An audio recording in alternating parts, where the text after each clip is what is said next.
All right, great rehearsal, everyone. All right, I think on the second one, we're going to go for a little more pizzazz.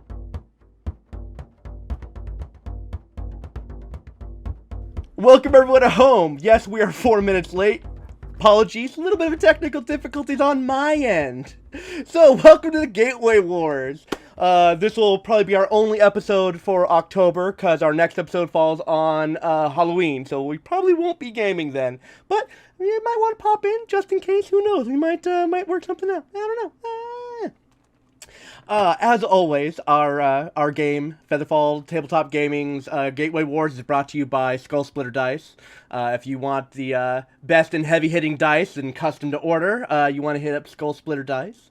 Also, Found Familiar Coffee, where if you need to get that extra bit of caffeine for those early morning wake-up games, which I've got like a 7 a.m. game on Wednesdays. Man, it's brutal. So I try to have a little bit of caffeine, except I'm a liar. Don't have any coffee right now. But those are our sponsors for the day. And our cast of characters, or our players, we've got Stephen the Demon, Art Dan Hearn, Marlo the Bog Witch, and we got Styx. And of course, we have our Spirit of Knowledge, Smash, in the corner. And Smash, can you tell us what happened last game? Yes, for our last session 4, last time on the Gateway Wars, the gang ran into an army from Runefaust led by a silver dragonborn named Lieutenant. An earthquake hit, shattering the mountain and opening a ravine that caused trouble for everybody. Thanks to Aaron's shot putting of the unconscious Turquoise, everyone made it out okay and settled into a camp along with the diminished army. According to the lieutenant, Gardenia has attacked Runefaust and the two nations are at war. Worried for his father and the strange shape he saw in the sky, Aaron has sent one of the soldiers ahead to warn him. The troop departs, and the gang is left behind to plan their next move. And the gang that's left behind is... Please describe your characters. Well, I'm glad to do it for the first time tonight. I am Turquoise Ferguson. I am going to be a lizard folk warlock. I am known for my trustworthy nature, my love of individuals, close and far. You know, when you think of Turquoise, you think of the saying, keep your enemies as far away from you as possible, but bring that friend right on in for a big old hug. You would hate to miss anything he has in his hand behind your back that might be sharp. Now, I'm in a bit of a situation currently. I've recently made some investments that didn't pan out as I had previously anticipated. You know, with the stock market being what it is nowadays, and your companions figuring out you've been lying to them for 5 sessions straight. You know, these things happen. But I think that we're going to make a big turnaround. I can tell that Marlo's going to welcome me back in this game with open arms. And Art over here, I mean, if I had one word for him, it would be forgiving and forgetful. Out Marlo. Hey y'all. Oh no, wait. I'm not Turnbuckle, sorry. I was gonna just interrupt. Sorry. I'm Marlo. I'm playing Ariana. Ariana is a person who does things. She's a bard, and she is not happy at all with our lovely Turquoise, and we are going to make it through this, and I have full belief that Turquoise is going to come back and save the day and return our belief in him. I think it's going to happen. I have a history of doing things like that. And we'll go over to Styx here, because it looks like Aaron's still working. And I'm the only thing standing between war and locking in another player's death. Can you introduce your name one last time? It was a little garbled at the beginning. Thalgris Eventide. Thalgris Eventide. A paladin or a cleric? Cleric, right? Cleric indeed. Cleric of the Twilight. Of the Mistress of Secrets herself, Char. And Art... I'm playing Aaron Turnbuckle. Last name Thackett. He's a little half-elven fighter, punchy boy. More to be straight up, he's a pugilist. He likes to punch things. not very bright. It's got a big heart. You know, make sure all people he cares about are safe. But You're also technically a monk, what right? was I gonna say? Technically, yeah. Well, technically he is a monk, but I'm just kind of using that to kind of because I couldn't. He's not a kung fu monk. Not a full kung fu monk. He's more like think of Jackie Chan in like A truck stop. A truck stop. Yeah, there you go. Perfect. Jackie Chan truck stop. I would watch that movie if Jackie Chan played a long haul trucker. New Big Trouble in Little China 2. All right. So last we left off, the characters were left behind, and the makeshift camp that was set up around them was torn down as the runic troops had left them. There is a bottle with a medium healing potion left behind with a small note that says Thalgris on it. I wonder who that's for. It's for you. And next time you hurt yourself. but it's a note from the lieutenant, and basically it says to watch your back on these foreign soils, and have faith in the Empire. And yes, a medium healing potion for you, Thalgris. Now, the location you guys are at, you have separated yourself and headed south away from the crag that was forming. The shaking and the aftershocks have finally dulled down. It's still evening time, heading into just full darkness. You're on the outskirts of the woods, south of the keep that you were at, and this was the same barren, craggy, dried branches, no foliage, and that's where we left you. I can turquoise you had better think twice before you start lying to us again. Duly noted. So where do we head next? Wait, I need to know one thing though. I'm gonna walk over to Turquoise and kind of like nudge him. Tell me this. What was it? I need to know what the heck that was. It's the only reason why you're alive, at least in my book. Tell me what the heck that was. What was? Specifically. Dang, a big old... The thing that went that way. Big old thing. So, this is either going to end in my death or a long lifetime friendship. I don't know.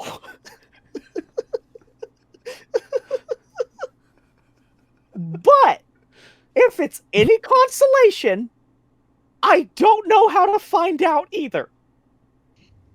I punch him. Not hard. Roll to attack, my friend. Nah, you know what? I'm gonna let it happen. I think everyone's got a lot of anger deep down. They gotta get out of their system. I'm gonna let that one go. I see it coming, and I'm like, yeah, that's fair. He kind of cups you at the side of the ear hole.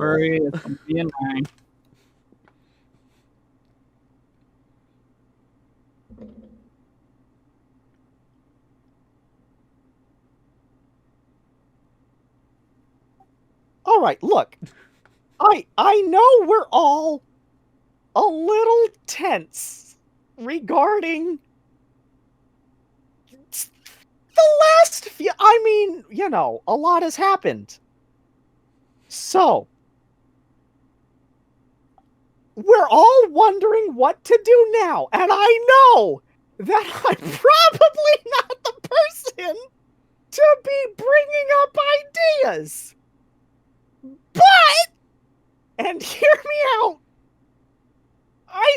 go to town, because I don't have a lot of supplies, and wilderness survival is not taught heavily at the Magic Institute. When you do say that note, there is an audible grumble from one of your stomachs, and the rest kind of start to parrot. It has been some time since you guys have had a real meal. It's been a couple days, and I haven't brought up rations at all. Does anyone actually have rations on them right now? For myself and one other person. Well, So I guess it's going to Aaron. yeah, that's what I thought. Oh, thank you. So, yeah, Honestly, I'll break up the other piece of rations. That I have and give some to Ariana as well. all right. I wanna be nice and still have some mushrooms in my pocket, right? So I'm gonna take one out. Just take a little bit out, crumble half of my rations with that, mix it a little bit, and here you go. I'm sorry for trying to swat you and to give it some Did too. I see him do that? Okay, Aaron, I would like you to roll a sleight of hand, and I would like a investigation check, from our warlock. All right, that's a 17 on my end. And I've got a train coming on my end, so I'm gonna go mute for a second. Just gonna ruin a bunch of rations. That's all. Oh yeah, brother. I got a 9.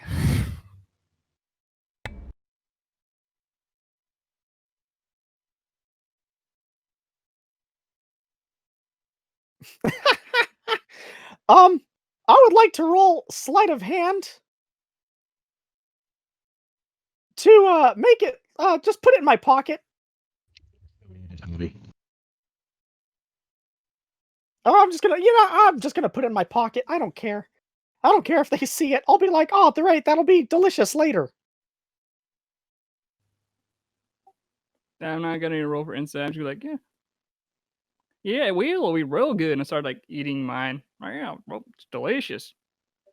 Yeah. I can only imagine. There I am. Perfect. All right. So he takes your fungal rations and stashes them to the side, so basically you've all got a nibble. It'll tide you over for this evening time, dinner time. But yes, it looks like town was the last option offered. And you all know that the nearest town would be Two Rivers, which would be further west from here, kind of back the way you came. And the Ironwood is right next to the Two Rivers town, which is where Aaron's family, or half of his family, is staying. Should we go back and check out that your family is okay? Well, I mean, I didn't see what you saw, but you seem pretty worried. we can go there. Hopefully that what was the name? Whatever name. Gwig, right? Yeah. Hopefully he got there in time. Let him know. But I did realize that might not have been the best idea, but it's still. So, y'all want to check over there? We can. Might be the closest place, and I'm pretty sure my paw can really give us a nice place to stay. The only other thing, is it possible to get back to the hold where Turquoise released a whatever from? Yes, you could go back to the keep now that the crag has stopped expanding, and it was still rumbling as you left, so unknown as to what the damage is right now. But I mean, you guys could definitely head back the direction. Well, it seems like we've roped ourselves into this whole thing, no matter whether or not we like it. Pointed look at Turquoise. So whatever we've released, we might want to find out what it is. Just a thought. So what you want to do? go back to that place though, the place where all that fungus thing was. It's the only lead we got.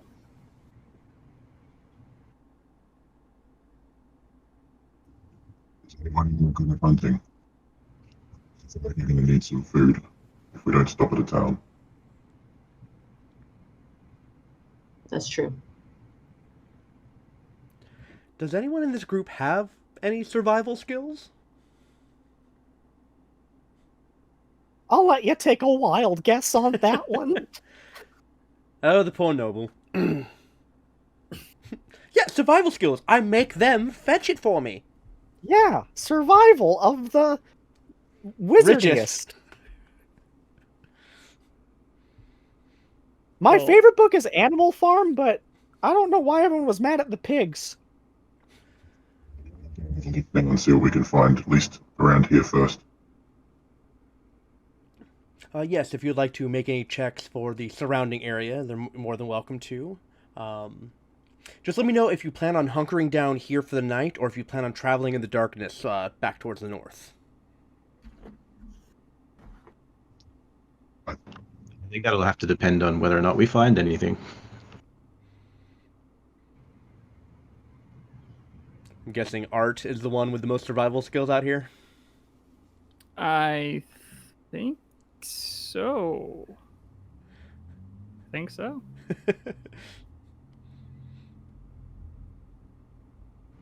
What's your? Well, I guess we could both do checks. I'm not awful at survival. If anyone checks. is there anyone trained in survival right now? Oh, train.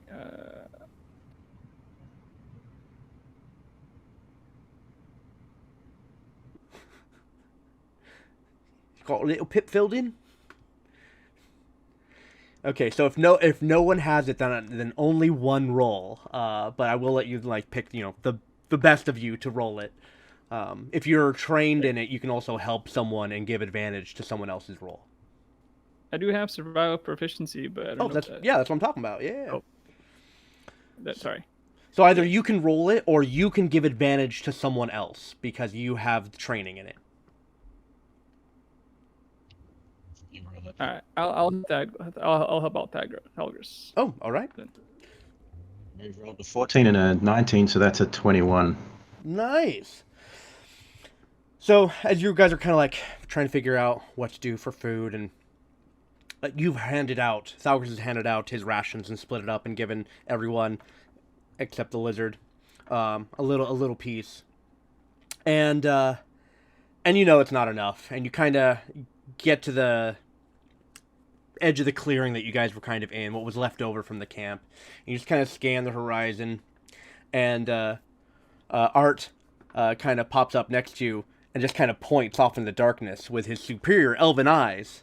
And you do spot there seems to be a deer, a lone deer, nibbling at a little bit like a weed that's growing up between some crags in the dirt. And it's kind of between some trees, like a little bit into the tree line. I mean, I have an idea. If you guys want food, we would literally just walk around the forest within 100 feet of here and pick up dead animals off the ground. But it might also blow your eardrums. So I'm just saying, it's up to you. If you want to do it your way, feel free. But I do have an option available. It's the nuclear option. Don't get me wrong. But it's an option. Is everything a double-edged sword with you? Unfortunately, in this scenario and most others, yeah. Yeah, it's a real razor's edge over here. I mean, I can Eldritch Blast it, but we might be scraping our dinner off a local tree, is all I'm saying. And I don't, I've had deer smoothies once or twice in my life, but, I'd rather not do it again, is all I'm saying. As he's saying this, I'll just be looking over towards the deer. I'll just close my eyes and cause sacred flame. All right, roll that beautiful bean footage. And that's at the deer, by the way. Yeah, yeah.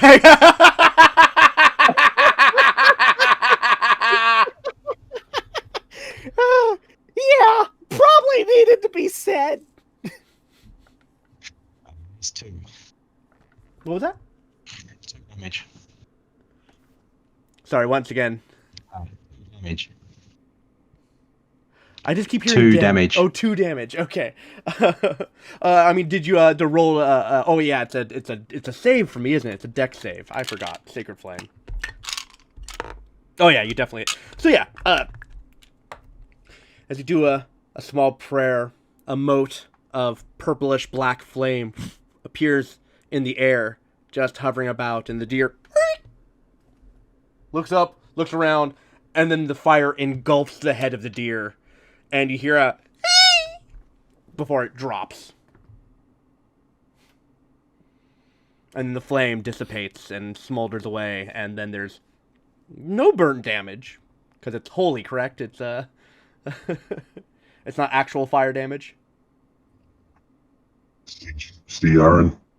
Shah always provides. Oh, well, I almost feel like my option was Good more shot. humane. I'll go over and collect it and bring it over. Effortlessly. You pick it up, probably just by its legs, and just drag it on over. It's a kind of a middle-aged. Well, I mean, does anyone have animal handling? right over here. So I'm just gonna give it to you, Art. Basically, it looks like a middle-aged deer, but it's scrawny. It looks like it'll give you enough food for tonight and maybe some rations for the next day or so if you're able to dry it. But there's not a lot of meat on them bones. Things have been scarce here in this area. Well, at least it's something, you know? Probably shouldn't waste it. Make sure we get what we can. If that's all there is. So I'm going to bypass the eventual part of where you're gonna skin it, clean it, get some food out of it, and basically I won't have you guys worry about food for the next couple days. This was a worthy enough little hunt. What is the plan from here? Are you planning on moving in the darkness after your meal, or do you plan on trying to bunker down here in this clearing? First, kind of like off-topic question, if I may ask. Can I take 2 bones and make bone chucks? Give me a survival check. I would also like to set up wherever it is I'm going to sleep, like a good distance away from them. What's a good distance? It's 15. 60 feet, at least. Wait, hold on. Hold on. No. You wanna sleep? 75. I want to sleep 75 away, because I'm pretty sure the witch has got some 60-foot spells. Honestly, a spell's distance away. Yeah, I want to sleep just a little further out. I'm 65 feet away. Yeah, suck it. So you guys are like looking at like kind of bunkering down, kind of looking up, and Turquoise just picks up his robe skirting and just kind of wanders away. Oh, Art, what did you roll for your bone chucks? I got 15 for my bone chucks. Okay, all right. Let's see. With bone chucks and a 15, what are you using for the rope between? Some. If there isn't any plants or belts or ropes I could use, I want to use some of the hide as Okay. the rope. Some strips of hide. All right. Totally work with that. I just gotta check one thing. So I was not expecting bone chucks. A survivalist's guide to bone chucks. So you're lost in the wood and you need a viable weapon for survival. Okay, it is 1d8 bludgeoning damage. It is going to be considered a flail, because pretty much an nunchaku is just a flail with an extra long cord. Not to be confused with a morning star, which is the chain and the ball with the spikes, or morning stern mace, which is the ball and spikes on just a stick but no chain. Or a night star, which is just a ball of fire hundreds of millions of miles away. Dark star. So yes, you have a D8 bone chucks. It's not pretty. Like, you know, you haven't had time to truly dry off the leather that you've made for it, so it's still like moist and with fur on it, and it's like a couple of strips that you've laced together. So if you like did this, you know, the one cord would kind of fray out into several cords, and you can pull it tight and like a finger trap. Oh, yo, guy, look what I did! I just spin it around, and then I just like conk myself in the head, like damn it, and put it over my shoulder and just walk away, walk over to everybody else. That's horrifying. Hey, you never know. I told you, gotta use everything. Can't just leave it all there. You're not supposed to do that. Alright? For all we know, this could lead to maybe like some big old wolves or something else coming, because this thing's there. So good to use everything. Daddy always said, don't be stupid. Did you hear that a lot, Art? Or a turnbuckle? Hear what? I didn't hear. Saying, did Aaron Turnbuckle hear that a lot growing up? Don't be stupid. Or yeah. That's a constant. It's a constant. All right. So, what is the watch order for the evening?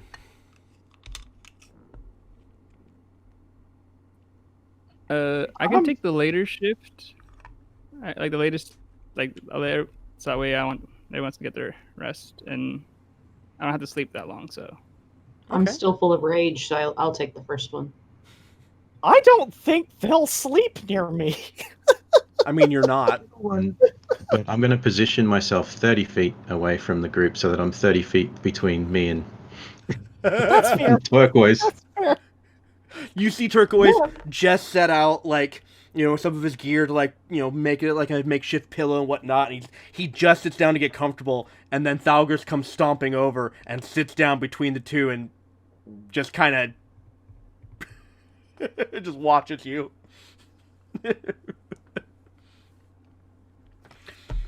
All right. I'm going to whisper some stuff and just see if Thalgris can hear me. Thalgris, go ahead and do a perception check.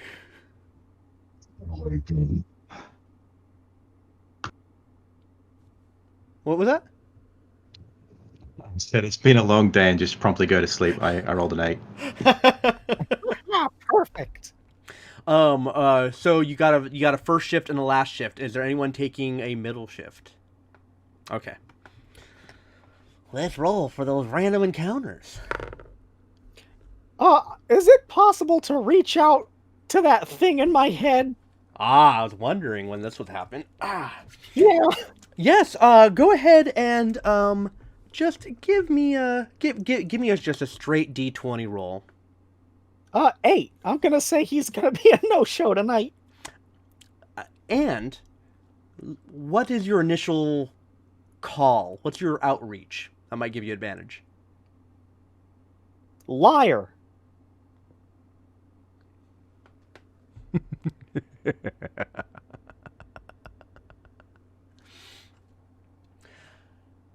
Nothing happens on the first shift.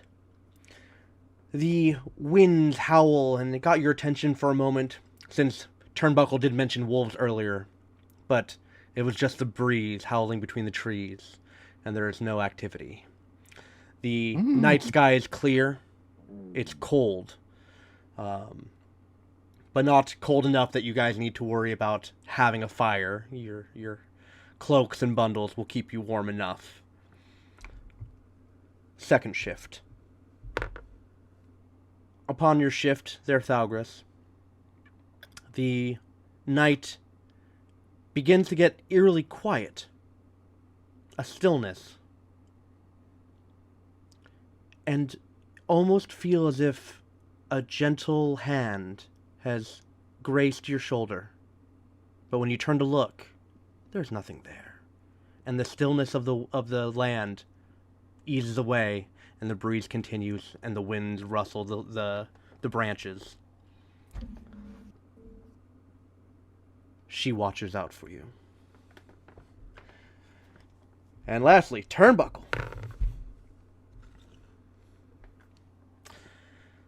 So, as you're on your shift, you've awoken, kind of scrub the sand out of your eyes, and maybe begin practicing your bone chucks.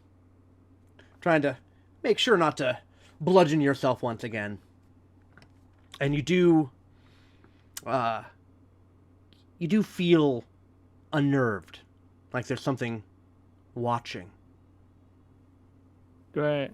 I put my bow chucks away, and I'm just gonna stare, pay attention, try to see if I can figure out where I can see it, or maybe if I can hear it, if I feel. Go ahead and roll a perception for me.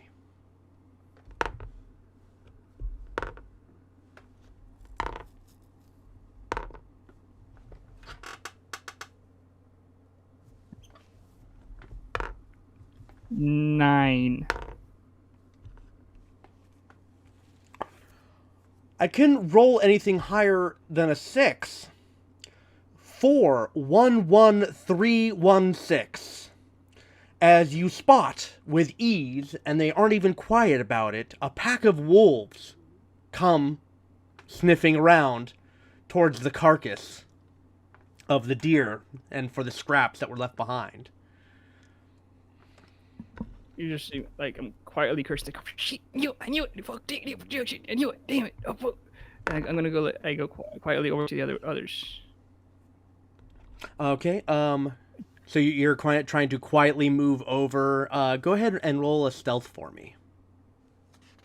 13. 13. All right.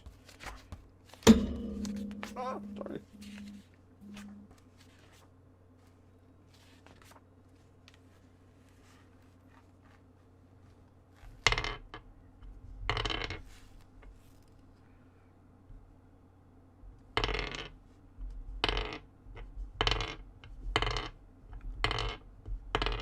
I'm gonna throw away my dice. Holy macaroon.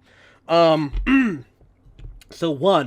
only one of them, rolled high enough. Literally everyone else was like below a 10. It was gross. But one, it looks like the pack leader, moves its head up and locks eyes with you as you try to move towards the rest of your campmates. It hasn't made any action yet. But now it's locked. Can I? Okay, it's gonna be kind of unknown, but I feel like it'll fit. Can I stand still? Look like try to make myself look like a tree.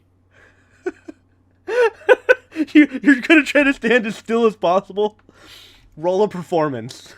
I'm gonna have my arms up and everything.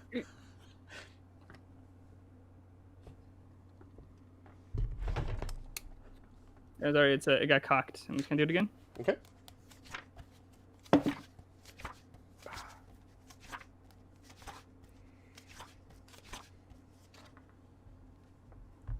That is a 16. Okay. The pack leader starts approaching slowly, pawing closer. The others start to kind of sniff about and around the area and start following, and it turns its head back and does a low growl. And the rest stop. And it turns back and it's still watching you. And it creeps closer and closer until it gets to the pile of viscera that's laying upon the ground. And while its eyes are still staring at you, it's like trying to bite and grab at it and starts to like slowly pull away. I'm just gonna Commit! This is a show of intimidation. He doesn't mean it. Everyone knows wolves are known for their kind and gentle nature. Until they eat you. All right. I know my. I think like I'll do something like, what would Daddy do? What would Daddy do? What would Daddy do? I think wolves. I think. And I try to like open my part of my mouth and try to make like a maybe like a bird sound, like if it's coming from somewhere. So you're I don't trying have to any magic, but just like you're trying to throw your voice to make a bird sound. Roll performance. But it's like I'm trying to do a dual thing though, like make bird sound since it's night. Maybe it'll wake up the others, kind of like clue them in. Okay. Slightly, like, okay. They're birds. So go ahead and roll performance, and everyone else roll your perception. I was gonna say, man, Styx and Marlowe, it's pretty cool that we just get to sleep through our friend's death. It's pretty fantastic. Well, I was gonna say there, since you're so far away, I need you to roll with disadvantage there, Demon. 100%. I'm glad that that's the way it gets to work. Oh yeah, I'm not hearing shit. Here we go. Okay, so I hope y'all like wolves, cause I rolled a 5.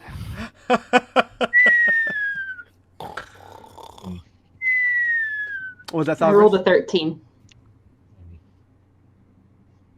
I'm wondering if you need to like hold it down and then delay what you say, because it sounds like it's the first word that comes out is always really quiet. 10. Okay. So 10, 13. What'd you get, Demon? Oh, baby, I'm counting sheep. Okay. I'm going black sheep. Yeah, it's a 3. Oh, yeah. So, due to the low roll, it is a bad bird whistle and does not carry. But it is also a bad whistle enough that it wakes you two up. So you hear what he's trying to do is like a... And instead he's all... like a car alarm.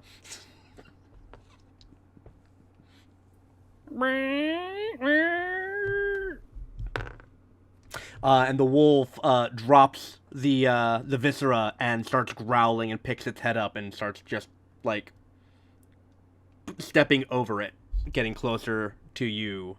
I would say the probably about 30 feet away from the main party.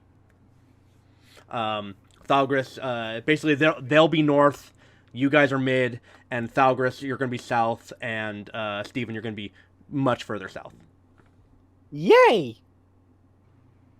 The screams of their death will definitely wake me up in time for me to skedaddle. That depends what you roll. The screams of their death will hopefully wake me up in time for me to skedaddle. Aaron, is it possible for you to do watch without whistling?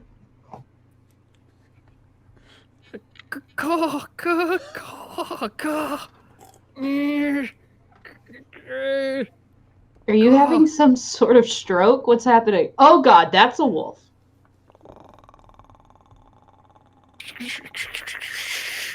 I'm gonna get up and hold my cloak wide and try to look big at it and like scream. Ah! Roll intimidation. Noises. I don't know. I think I'm actually pretty good at this one. Oh yeah, 18. Oh. I should bookmark when I have my wolf up.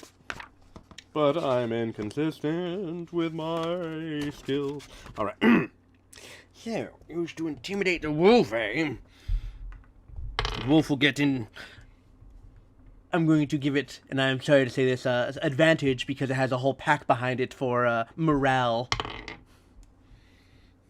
And what did you get there? 18. 18. 17. So, you're like, uh-oh, better make myself look big. And you cloak up, large, and bat-like. Dun-dun-dun-dun-dun-dun. And the lead wolf, like, is now wary. It's kind of taking a step back. I'm really big. You don't want any part in this. This camp ain't big enough for the two of us.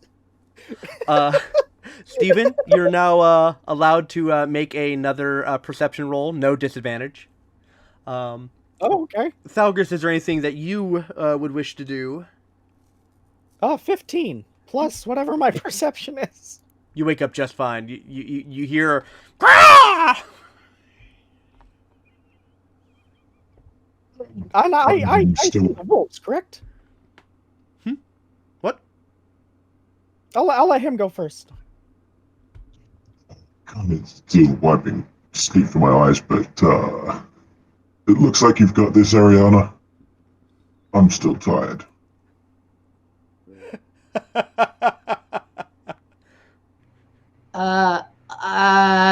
Maybe I'm really big and that seems to make him nervous. Can I cast Firebolt at the wolf? You may cast Firebolt at the wolf. Yeah, I wake up and turn around to see this, and from behind you, Ariana, you just hear, "If I don't get 8 hours to sleep, everyone here dies!" And Firebolt straight at the wolf. Question, what's the range on your Firebolt? I don't know. Let's find out together. I know that, you know what? Fuck it. Eldritch Blast. I'll hit him with that. Oh, that's 120 feet, right? Yeah, I'll smack him in the face with Eldritch Blast. Yeah. Oh, wait, no! I do use Firebolt! Fuck you, wolf! 120 feet! Oh! This wolf's ass is about to be singed, baby! Hey, quit burning my wolf! Okay, go ahead and roll your spell attack. Alright, hopefully that's, okay, 15. 15, I believe. 15 does hit a wolf. Alright. And you're hitting that main one? Yep, and that's a 1d10, and that's a 9, baby! Oof. Okay, so, if I don't get 8 hours of sleep, everybody dies! And this flaming arc lights up the landscape, brings color to everything. Everything's been kind of a blue grayscale. And this flash of color comes streaking through and engulfs the wolf. And this poor puppy is charred. You hear, "Yipe!" as it yelps out, and the fur catches on fire and it spreads quickly. And it immediately darts and runs partially away, while the other 5 wolves then all turn and lock eyes and all stare at you there, Steven. And I think now's a good time for initiative. I sure, look, if this goes the way I think it's about to go, you guys might want to cover your ears.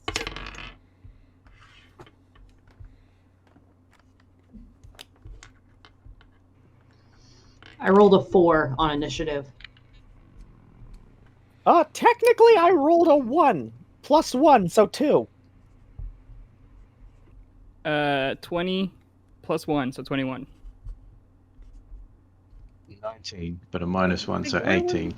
Ooh, all right. Like, where was this roll when I was trying to make the thing? And where was it? All right, so at the top of the list, we have Aaron Turnbuckle.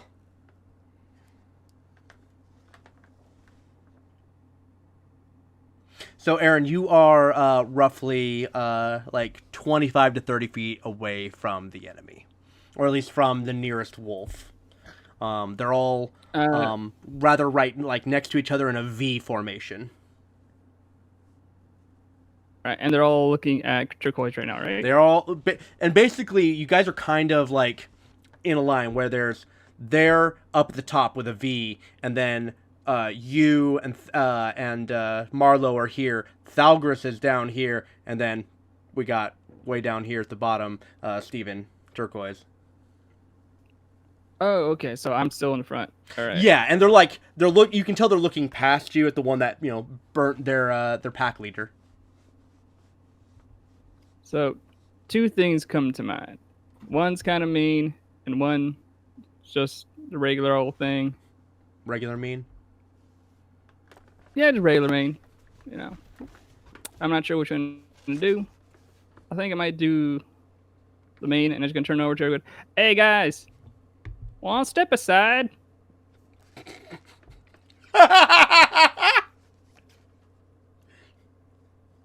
Do we want to step aside? Aaron,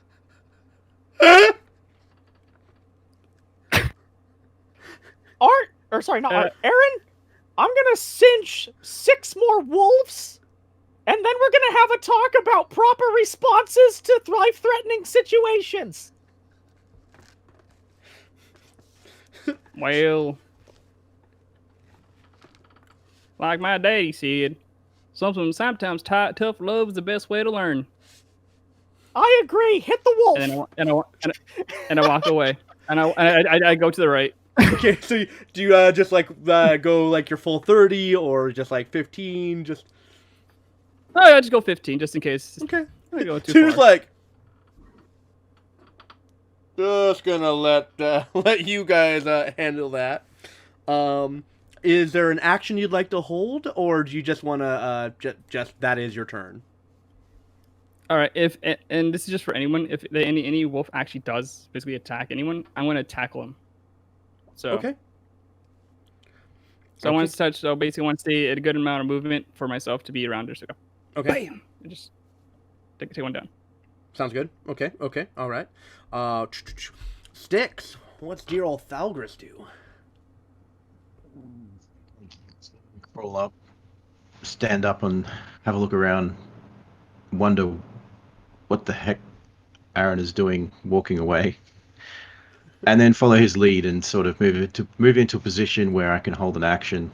And if they come in close, I will be holding my breath weapon. Ooh. Okay. And what position do you want to take? Do you want to be closer to the main party, or? I'll be moving towards Aaron. Okay. Yeah, you're able to get if you want to, you're able to get right up next to or between both your partners there. And the held breath weapon. Okay, all right. And the wolves' turn. First, the morale check.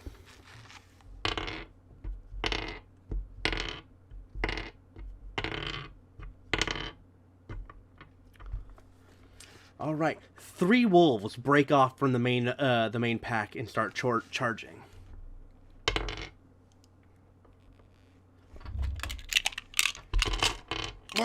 More dice!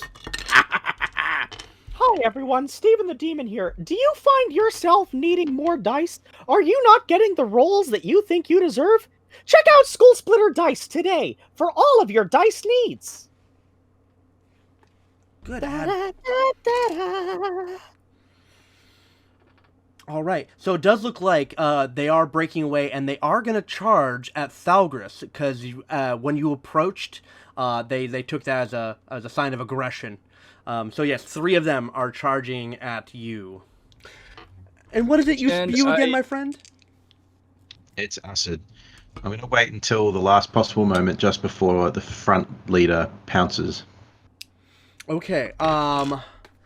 Since the leader of the pack is the one that did retreat behind the pack, but of the 3, there is definitely one leading the charge. I need a dexterity save from both Thalgris and Aaron because of your held actions. Because if Aaron goes first, you might blast him with your breath weapon. Because you guys didn't tell each other that you were I'm gonna tackle this guy if he gets too close to the party, or I'm gonna blast these with my breath when they get too close to the party. I would like to cast Firebolt at the wall. 17. 17? And what'd you get there, the Art? I got a 15. All right. Art, go ahead and make a grapple check. So, your athletics.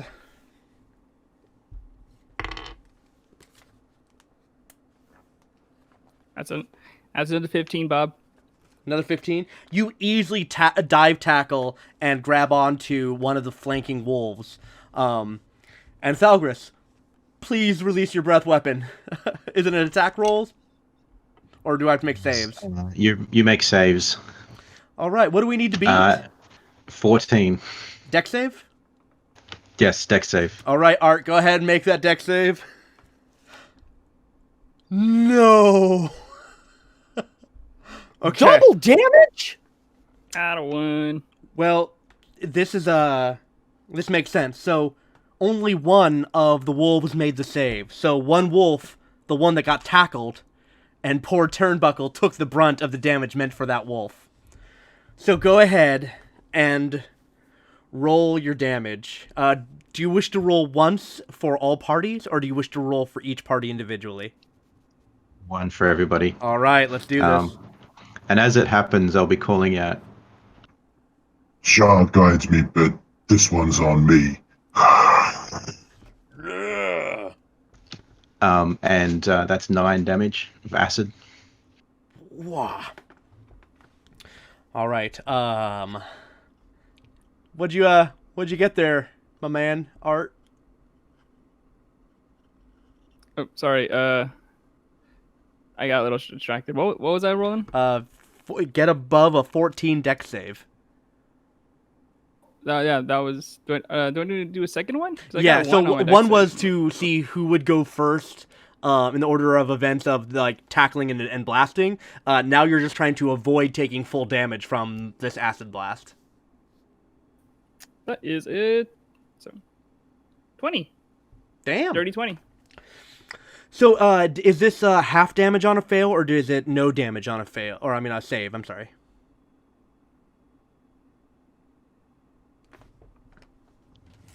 Much on a save. Sorry. Half as much on a... Okay, half. Half as much on a save, yeah. Okay.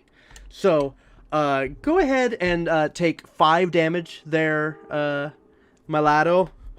And, the 2 wolves who get splashed with acid, it's rather horrific. It's more like a stomach acid, as opposed to like a real, like a sulfuric acid. As it splashes onto them, you just see it start to eat away at first the fur, and then you start to see like the ears start to shrivel down. And they too also run back away, limping harshly. Both the first wolf and these 2 wolves are bloodied. How much damage did I take? 5 damaroonies. But now it's almost like you protected and saved that wolf. The other 3 did hold back. And now it is Ariana's turn. So placement-wise, the rest of the wolves are still kind of at a distance from us. 3 right? wolves, 2 undamaged, and the pack leader, which has been burnt. They're roughly like 30 feet away.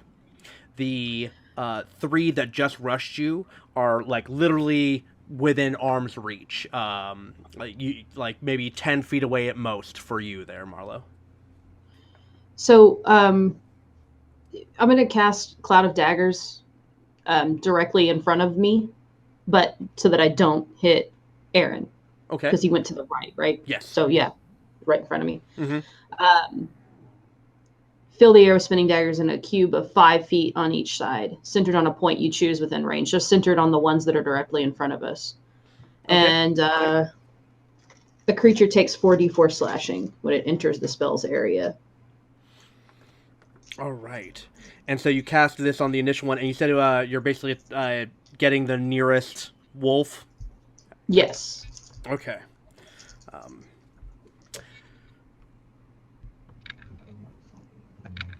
Just redeemed a D4 for somebody. Oh, well, thank you. There's a free D4 for one of you special players.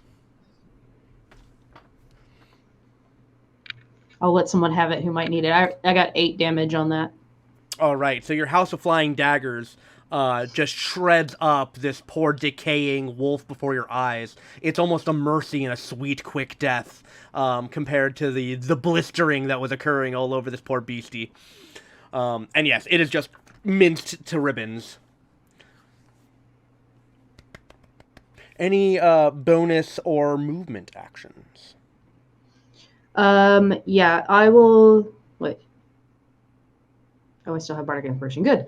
I will cast Bardic Inspiration on Aaron. Play like this inspiring tune after making this cloud of spiky daggers. Just play this power strum, and just a bunch of daggers fly forth, and you grab one and use it as your pick. There you go. And yeah, no, it's a battle ballad. You feel hyped, Aaron. You feel like it's your own personal theme music, and it's like freaking Guile's theme in Street Fighter. Dun, dun, dun, dun, dun, dun, dun. All right, and last to the round, our Sleeping Beauty, Stephen the Demon. What does Turquoise do? All the wolves are pretty much dead at this point, right? There's one left? There is, of the batch of 3 that are close to the party, there are 2, one heavily damaged and one grappled. On the ones further away, there's 1 heavily damaged and 2 unhurt. I'm gonna yell to everyone, cover your ears. I'm just gonna finish them all off in one fell swoop. You all have to make con save throws. But I'm hoping me yelling cover your ears will give you advantage. Yes, it will grant them advantage. Art, you are currently grappling a wolf. You will have to either give up your grapple to get the advantage, or just take it. And do a regular roll. You're a tough kid. My ears, I want to hear everything this person says. Alright. I rolled a 19. Can I shuffle my head under the wolf and give me another athletics check. Yeah, it's another 15. 15 will give you just enough. I'll let you I'll let you roll with advantage. That was clever. All right. So, I'm not covering my ears, but I rolled a 21. And you said 19, correct? There, Marlo? Yes. 15, and what is your spell DC? 12. Oh, okay.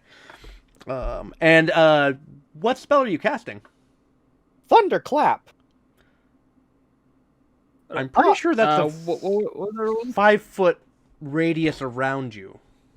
No, you create a burst of thunderous sound that can be heard up to 100 feet away. Each creature within range, other than you, must succeed on a con save throw or take 1d6 thunder damage. Check your range. Oh, range of 5 feet? Oh, wow. It's a whoompa away from you. So when you're surrounded by enemies, it's to push everyone off. All right, well, then in that case, I'm going to do this one, and hopefully it also doesn't kill everyone. All the wolves are within how close to each other? There are 2 within 10 feet and 3 within 10 feet of each other. I'm going to get the 3 within 10 feet of each other. Hopefully there's no people within 10 feet of each other. But I need con save throws from those 3 wolves. Con save. Fail. 4, 3, and 2. Skull Splitter dice! Are you not getting the results that you want out of your dice? Hello, I'd like to place an order. Because I hate my dice. Well, just a giant ball of thunder is going to rain down, and they are going to take 14 damage each. Was that shatter? Yeah, shatter. Oof. Cocoon! A giant shockwave blasts out. The thunder roils. Mile away at the very least, it can be heard in all directions. And how much damage was that again? 14.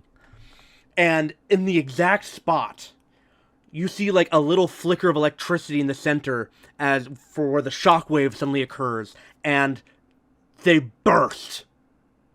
They don't just bleed from the ear. No, the shatter bursts them like a Martian's head listening to yodeling. That's a Mars Attacks reference. I'm going to bed. Boom! Good night, everyone.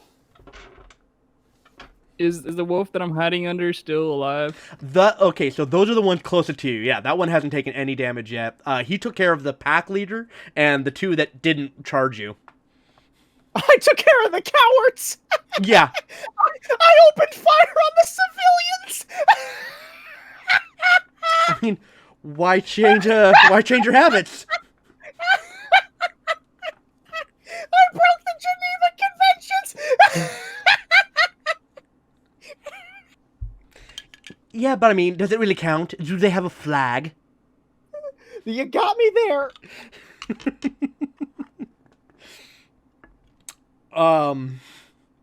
So, top of the round, Aaron Turnbuckle, you got yourselves a hugging wolf. Well, I want to be... Oh, okay. How many wolves are left? 1 melty bugger and the one you're holding. All right.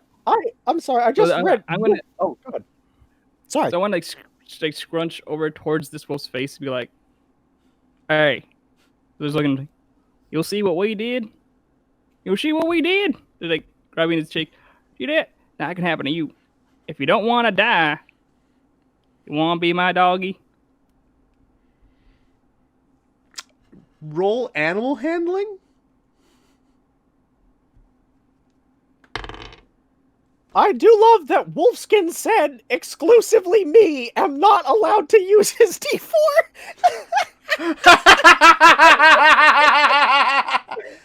Thank you, Wolf. Wolf was our guest star last game session. And we were very close friends. So tight. You said I said the bardic inspiration, right? I kind of want to use it for this. What's the dice for bardic again? Oh yes. What was your bardic inspiration die there, Marlo? D4, D6. It's a D6. And then there's also that D4 that we have from the from Wolf. It would only be fitting to use Wolf's D4 on a wolf. But a bump. You know what? You got a point. Oh. The more it hurts, the better the pun. Oh no. That is just 14. Well, I rolled a 2. So, sorry, 15. Oh. So, the wolf just just goes like limp in your arms, and then basically tries to like cover itself because it's terrified Like, and it's shivering. All right. Oh, this is what I want to do to you, all right? I am going to let you stay right here. I'm going to let him go right here. If you run, see that little dude right there? He'll do that to you. So stay right here. I might do it if you stay Stay. still. Who knows? I've always found that pets is just a form of Stockholm Syndrome. I mean, this is definitely Stockholm Syndrome. At the very least, It's like, moderate terrorism. let me kidnap a small animal from its family and separate it and raise it as my own so that it has no choice but to love me because it doesn't know any better. That is totally Stockholm Syndrome. Classic Beauty and the Beast. I know, that poor beast didn't stand a chance.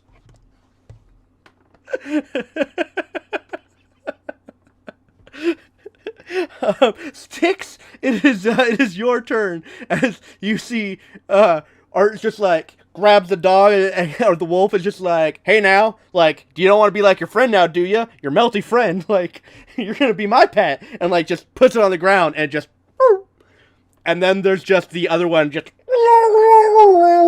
God, sad. Restrain the urge to show Turquoise how to really be Dragonborn and Fuz Rodar, and instead Come on, bro, hold do an action. it! Hold an action for a Sacred Flame if they continue to attack us. Okay. Action held. It is the wolf's turn. Also, that's not fair. I'm a lizard folk. I'm like a dragonborn, but without the cool shit. You're a diet Dragonborn. Yeah. All that dragon, none of that breath.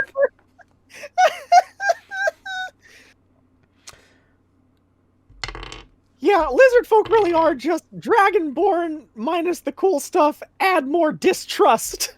It's that lizard brain, you know.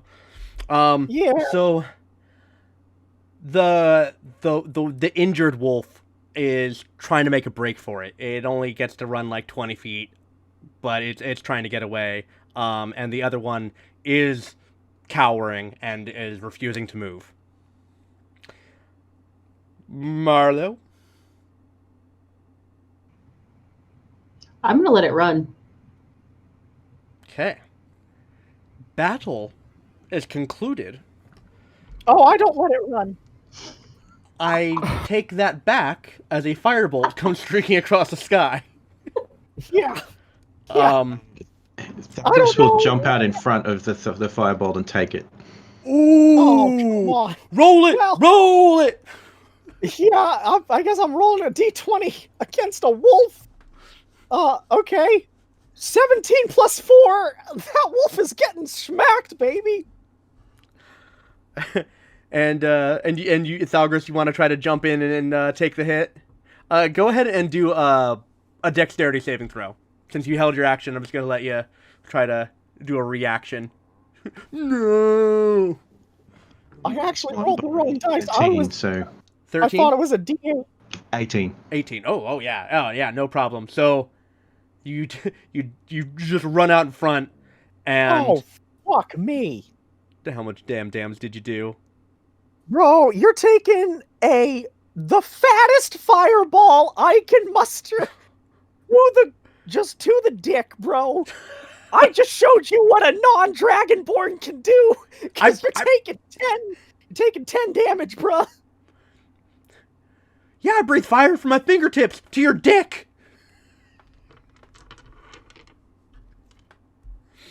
So yeah, you got some hot pants there, brother.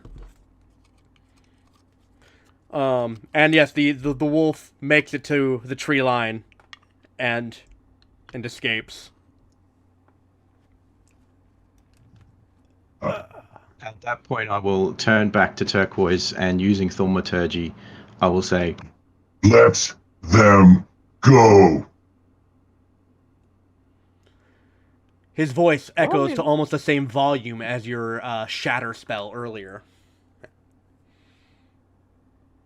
Well, you took a bullet for him. You kind of have no choice but to let him go. But remember this. That wolf would not have done the same thing for you. Not every Dragonborn would have done the same thing to you. Agreed. That guy from yesterday would have friggin'... This human right here would have too. Bring it, sister. You're not human. I mean, not human. I mean, that's ASMR. There's ASMR right here. But I don't think... Hold on, backstory. I might not know what I am. Well, she's At the very least, you know you and your dad are different. Yeah. What was that? Can I interrupt the conversation? Can I interrupt our conversation and be like, "Hey, y'all, look, I got a puppy." Fantastic.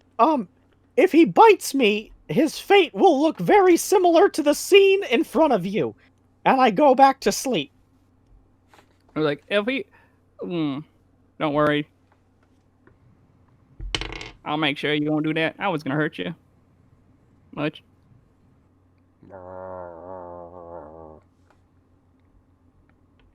Basically, it's doing that whole, like, cowering and trying not to move, and, like, anytime you, like, address it or touch it or anything, it just does that, like, kind of, like, low growl of, I'm letting you know I don't like this and I'm scared. Also, I can't do anything about it, so just, I'm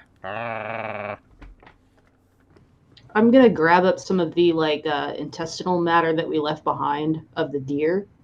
Oh, I thought you were going to say of the wolf people we just killed, and I was like, the deer. Fucked!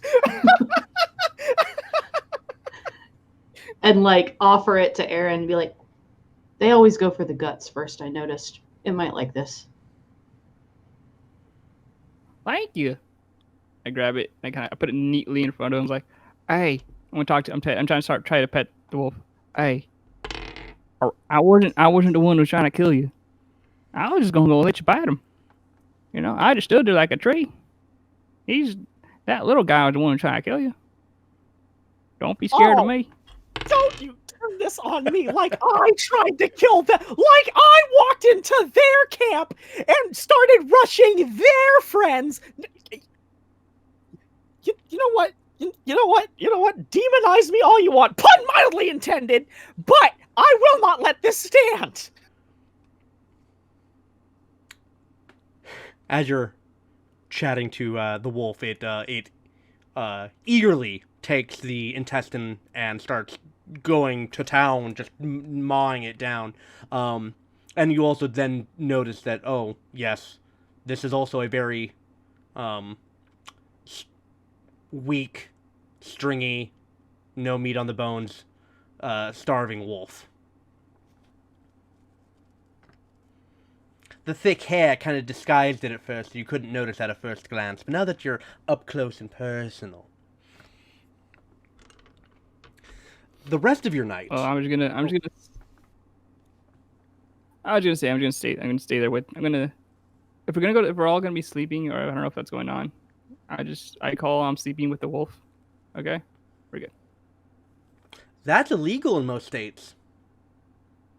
It's also a bad idea in all of them. We at FeatherFall Tabletop Gaming do not endorse, in any way, shape, or form, that subject matter. Or firing on innocent wolves, civilians. That's true, the wolves are a noble breed and many are endangered, so do refrain from fireballing your local wolves. Unless they invade your camp first. Right. The rest of the night goes uneventful. The wolf doesn't let you sleep very well, but most of you got your full night's rest. Thalgris, Art, you're since you didn't need much sleep being half elf, this means that basically all of you get full rest. You guys, can get your full hit points, except for you, poor Thalgris, since you did take that at the end of your rest. But any hit points that you had taken earlier, you can negate those, but you just have that one fresh fireball 10 to the dick. The next morning, the train goes by, and oh, not the forest train again. Oh. Yeah, remember, if you encounter a phantom train in the woods, suplex it. It's railroading us again. Watch out! Tell those of you back at home, that was a Final Fantasy 3/6 reference. So the next morning, it's actually cloud covered now. It's a little muggy, which is actually a nice change of pace. The moist, cool air, a nice break from the sweltering heat that you've been experiencing earlier in the last couple days. The skyline off to the west. Actually, you know what? Perception checks from the party. 7. 5.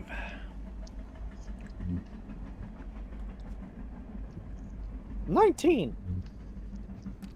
Sorry, Thalgris, once again, very difficult to hear you. Oh, okay. So, you're all, just kind of starting to wake up. But Steven the demon, Turquoise, wakes up to the smell of smoke. And when you wake up and you smell it, you lift your head up and your eyes immediately spot a plume of smoke coming from the western wood line. Far to the west. That's the direction of Aaron Jr.'s family, correct? Bingo there.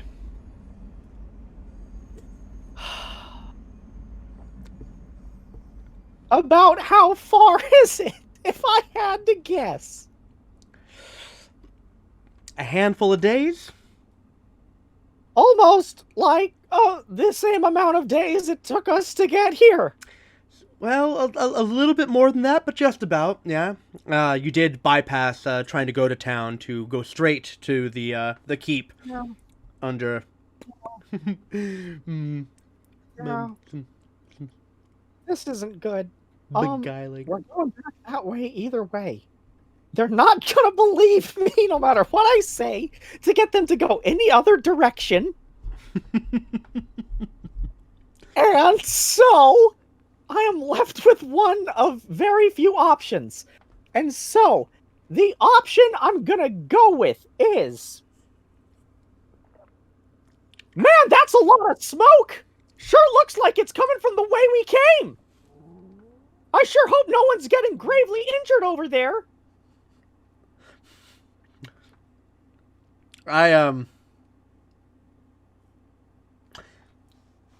Go ahead, how do you react to that? I was gonna have you roll something, but I'm like, is it deception? Not quite. Your tone is deceptive.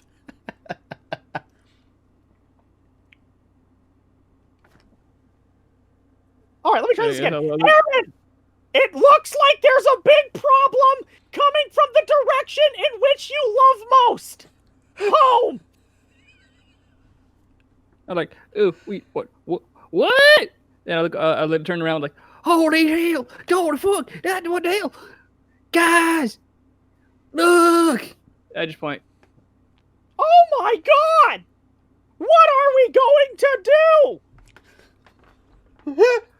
We're missing the barbecue! My daddy holds one every summer. Well then, there's no reason to hurry back! I say we spend another day here. Really getting our bearings? We have plenty of wolf meat now, for sure. Sure, we gotta scrape it off the dirt, but what's a little bit of mud between bites of jerky? You know what I'm saying? If I know somebody's on my side, Thalgris agrees. Well, maybe not after recent events, very recent events. By the way, you're smoldering. But other than that, I feel like we could probably just chill here since no one's in a huge hurry to get to the bar. I mean, we missed the barbecue. That much has been made clear.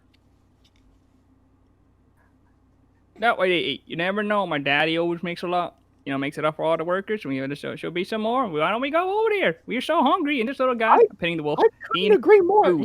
By the amount of smoke I'm seeing, that's got to be a ton of meat. I would say probably 30 to 100 bodies. I mean carcasses. I mean animals worth. I just go blank because I'd be like, wait, what? I doesn't- think there's a lot of meat on fire in that direction. You don't think that's a barbecue? Okay. No, that's I not a 100% barbecue. think it's a Aaron. barbecue. I think that your family's land is probably burning, given that's that then much we- smoke. Well then, I want to go over there see if Daddy's okay. Can we go? Can we go, please? Yes, Please. we will go. Let's go. And I just bolt. I literally just bolt. Wait for us. Wait. I want to start walking slowly in the direction you went, going, on the road again. Gonna go see boys on the road again. Do you want to make sure, is the wolf with me, or is it just kind of there? I haven't rolled anything beyond 9 to 12, so it's very much taking a neutral tone the entire time. It is staying close because you have fed it, and it is also scared that if it tries to run, it'll get hurt. Aaron's friends and family burnt to the bone again.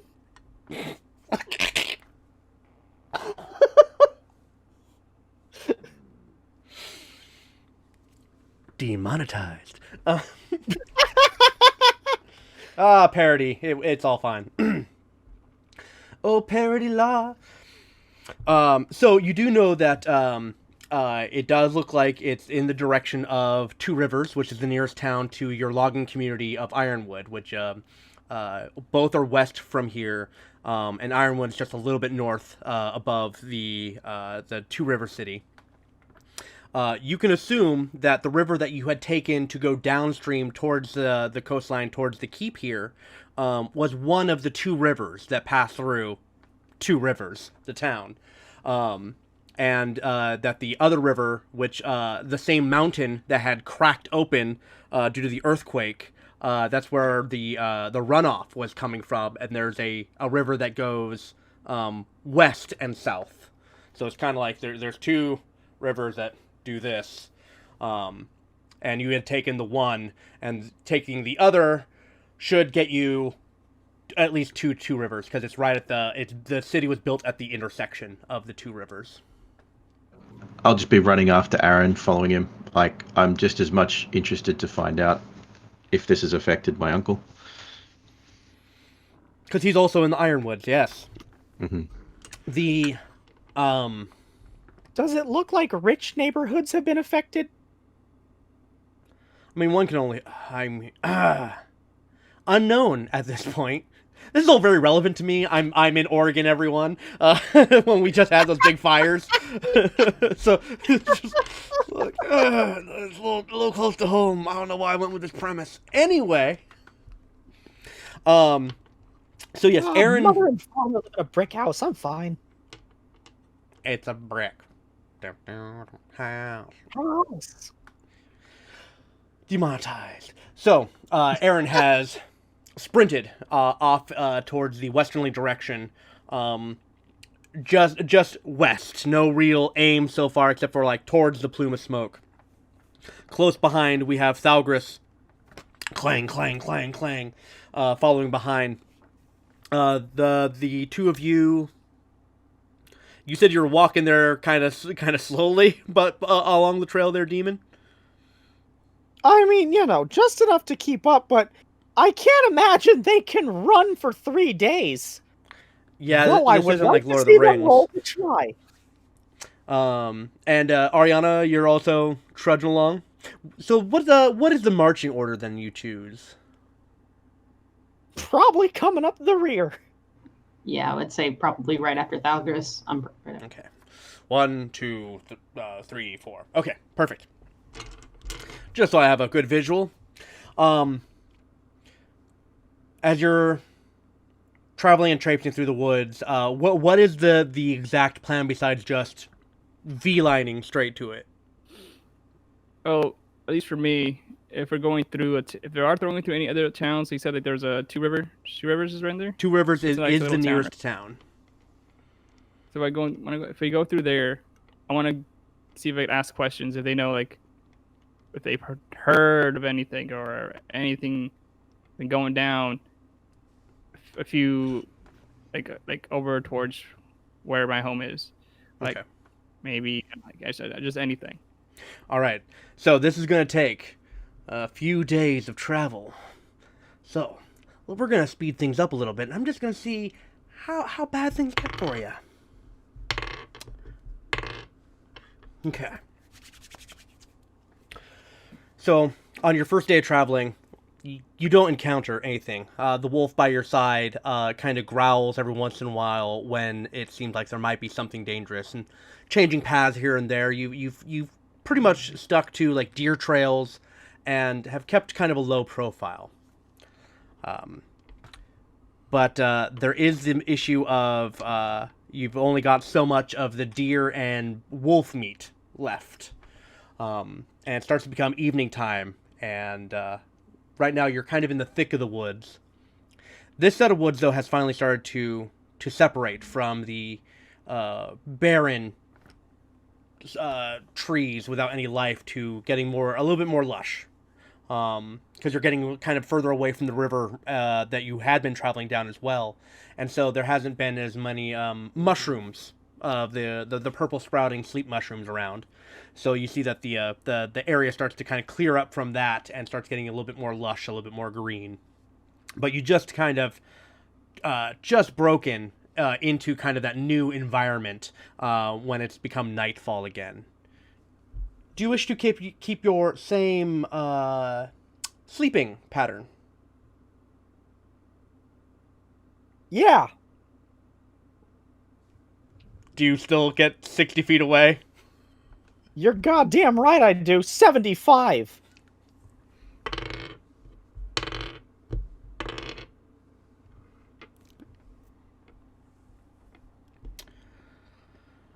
All right. Once again, on Aaron's turn, last round of the night,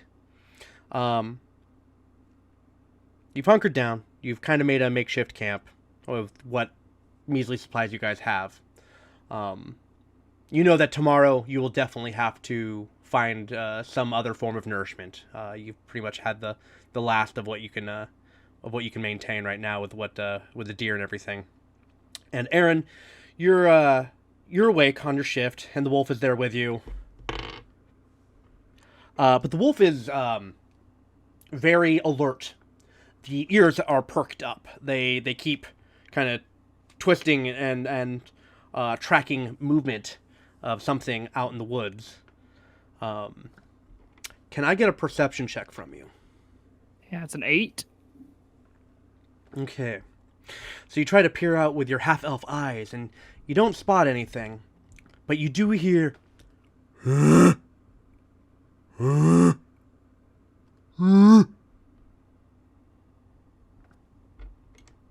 everyone can make a perception check to see if they wake up to that sound.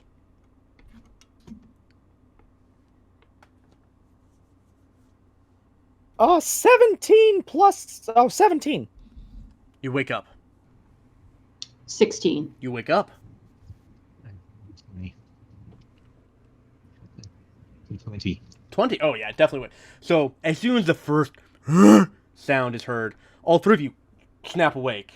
That sounded big, and it sounded relatively close by. And right now, your guys are all just in the woods, probably like sleeping against trees and whatnot. And it's definitely dark all around. There is someone in the group that has dark vision, correct? I believe maybe me? Question mark? I know lizard folk don't, Yes, but you might get one from your pact. So definitely check that.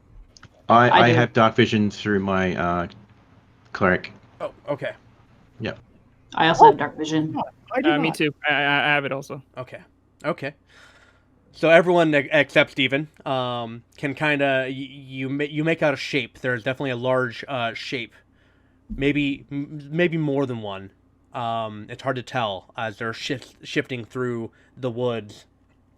and it does sound to be getting closer.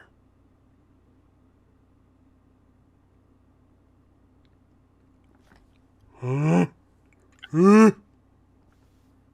look over to everyone else like, "Hey," I'm gonna try to whisper, "Yo, so if we don't want the same thing that happened to us earlier, as in like the last, you know what I mean, then we should probably go away slowly and Are there any probably." trees nearby that aren't close to other trees?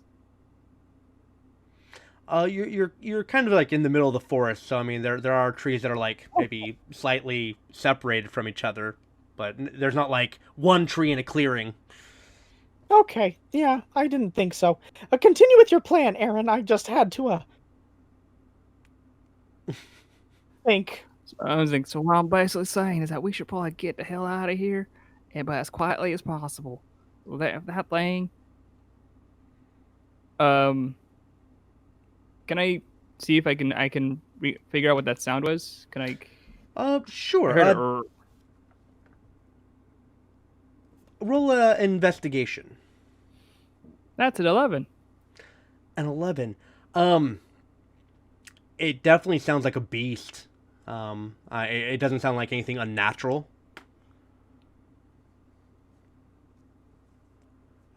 But yeah, you can't make out too much. Like when it does, And it's. it does sound like there's more than one. Say that again. I'm sorry, Stephen. It did sound like there's more than one. There is a possibility it was more than one. Also, those with the dark vision spotted possible movement of more than one.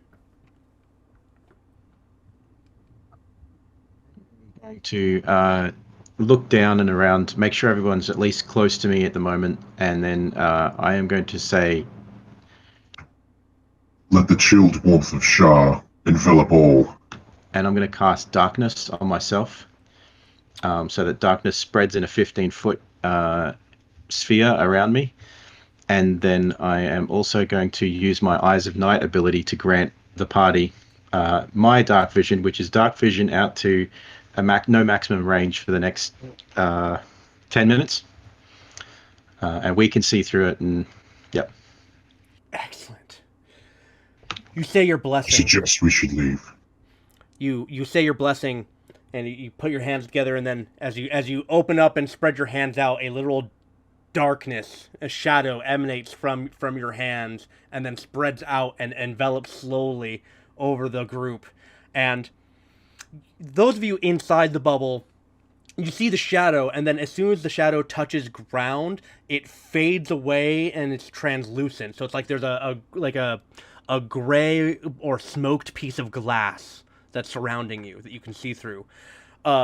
Stephen, you see this, and just a big black, half circle demi orb just envelops them, and you cannot see them at all. Oh, they left me out. Well, you didn't say you got with the party. Yeah, that's 100%. Okay. I'm also standing in the woods blind because I can't see in the dark. There's monsters around me, and my party has abandoned me. Am I getting all of this correct? I mean, there's mild moonlight that you can still, like, you can make out, like, you can know where you're going and not, like, trip and fall, but it is, yeah, you're pretty much right. Just whisper to Aaron and Ariana. How long should we give him before he really starts to freak the F out? Oh, too late, dog! Yeah, I'm gonna firebolt the nearest tree so I can get some form of light source. As soon as Thalgr says that, I say, let's just see how this plays, and then he does that, and I'm like, out. You light the tree on fire. And luckily, I did mention that this was the more lush area, so it doesn't quite conflagrate as the dry tinder that you had been traveling through would. But it does catch fire, and it's just kind of about about the size of my mic filter, like just spots on the tree that's just kind of smoldering and burning and slowly spreading along the bark. But it does cast some light on the area. And you can all make another perception check if you'd like. Yes, please. 13 plus 0. 13. 6.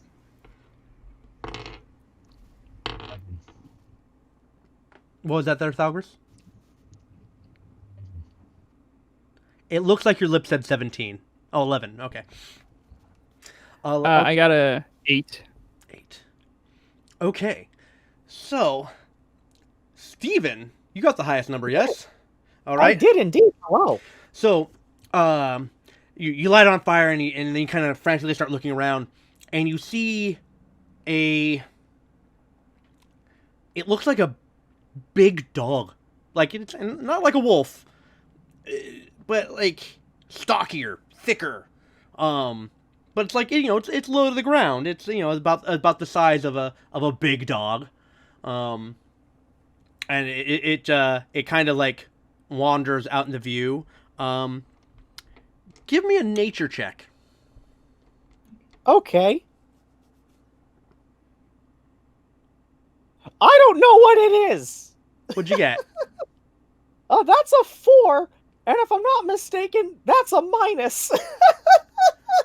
Where's my nature? Yeah. Oh no, 5. Okay, that is a 5. Oh, 5. That was the bare minimum you need. Yay! Oh, it's a baby bear.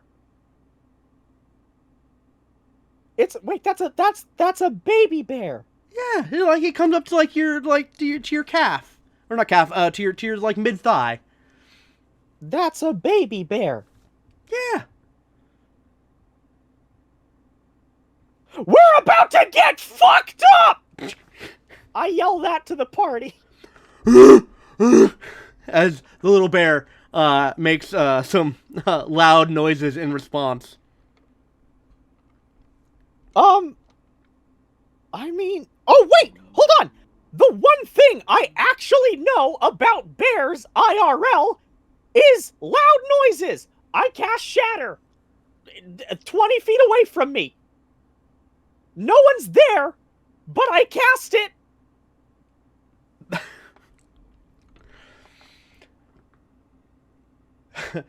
So, you exclaim, "Holy F, we're screwed," and bah! Blam! And a tree just explodes. And once again, you guys hear the same sound as before, as this crackling thunder sound just bursts forth, and the tree just splinters in all directions. The bear goes running away. And so do 2 other large bear forms that were just out of eyesight that had a higher stealth roll. Also flee with the baby bear. Thank you, Boy Scouts manual in the dentist's office that one time. Was it for the one, just the one tooth? Yeah, I got a cavity. The rest of your night goes by uneventful, and you are not attacked by bears.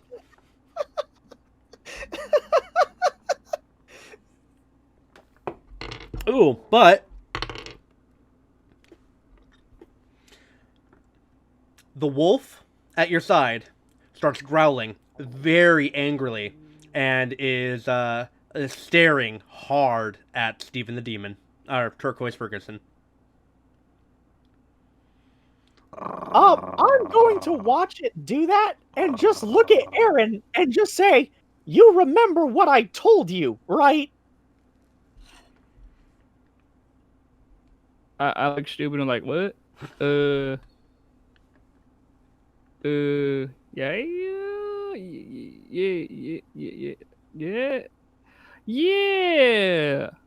And I whisper like, Control your "What?" dog or I will control it permanently. Oh, okay. Hey, yo, Wolfie, stop it. Animal handling.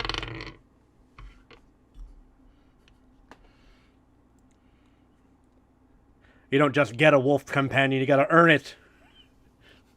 Well, like, I should earn it. Got a natural 20. As soon as you say the words, it looks up at you and then bows its head. Done and done.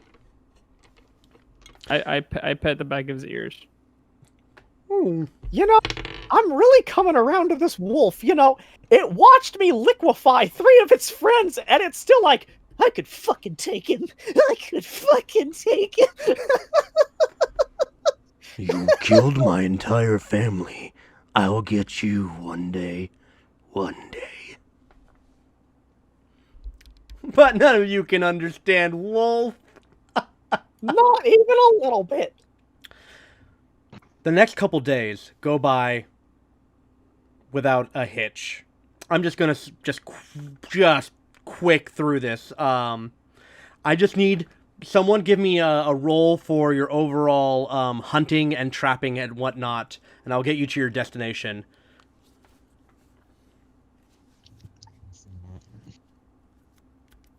$13. Okay, roll a 13. You got nature? Yes, survival? that is a go with survival. That's an 11. Okay. You are able to get on the train, and sorry about that, folks.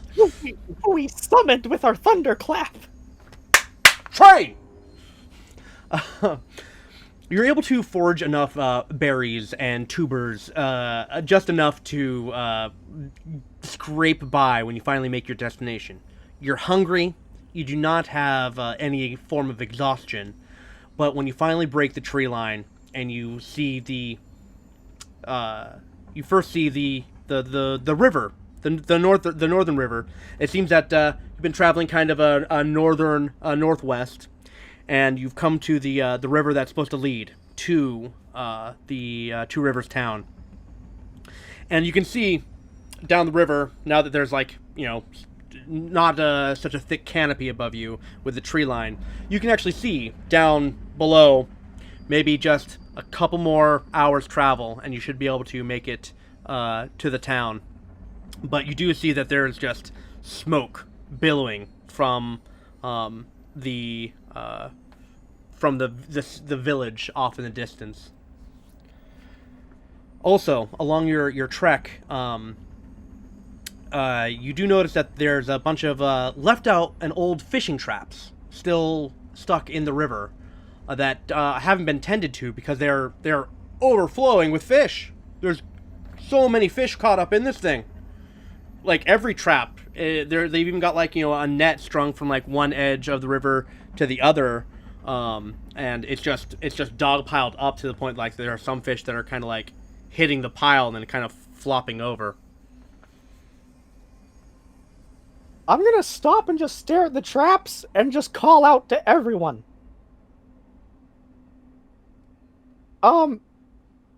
If we go into that town, we're gonna die. You realize that, right?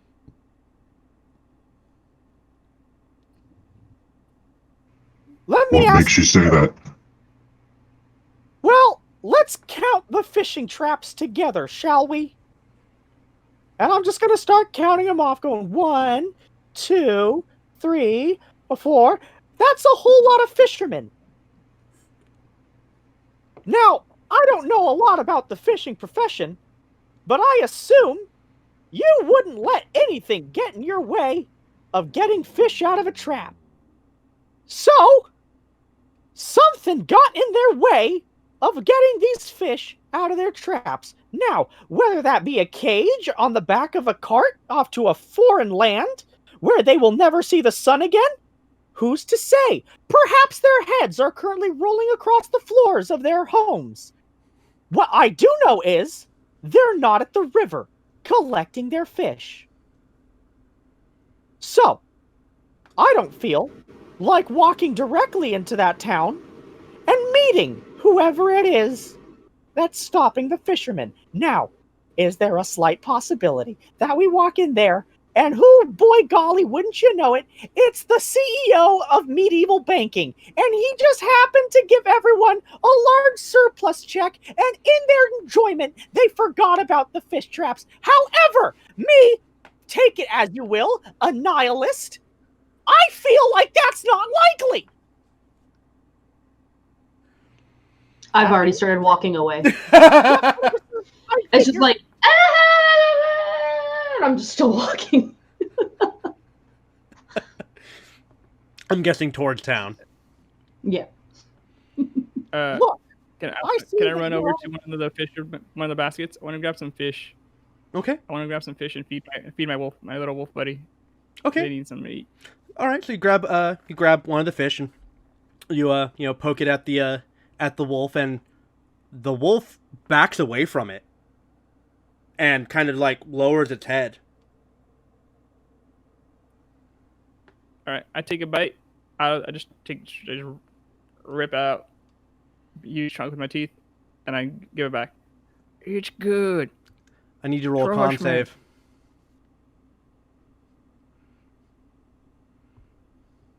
in the arms of an angel, So Aaron's dead. Aaron's like, no, look, check it out. Oh, it's good. And he passes right out with the fish in his hand, and he just falls right over. He Can I slit open a couple? I want to see if the mushrooms are in its stomach. ding, ding, ding. Yes, you don't even have to slit one open. As you get closer, you see the bite mark that Aaron had taken out of it, and you do see that there's like some of that purple fungal sludge is kind of like inside the middle of it. It's only fitting that you got it twice there, Aaron. Yeah, and you notice that all the fish that are getting caught in these traps, they're all technically asleep. At least this time we won't have to grab him out of the water and pull his clothes off. And scar everyone. Scar everyone again. Okay, Falgris, help me out. I'm doing math in my head, and it's not adding up.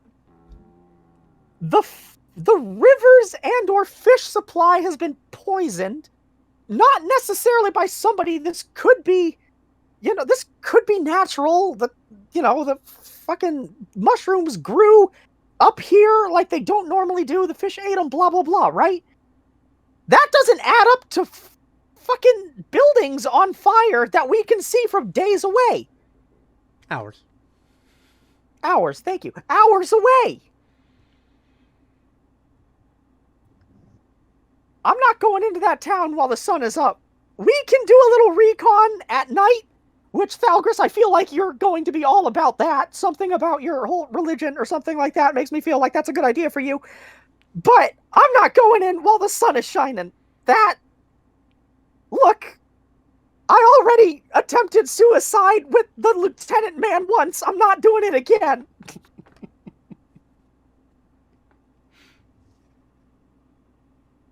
Reluctantly, I kind of agree. But first things first. And I'll bend down and slap Aaron across the face. Aaron, you do startle and stir awake, but there's something a little different. You're feeling really, really sluggish, like you just had a bender the night before, and you're waking up and like everything is just slower and foggier, and your head hurts, and the light from the sun hurts. It's like you have the worst hangover. Oh, damn it. What the heck was that? Someone turn off the sun.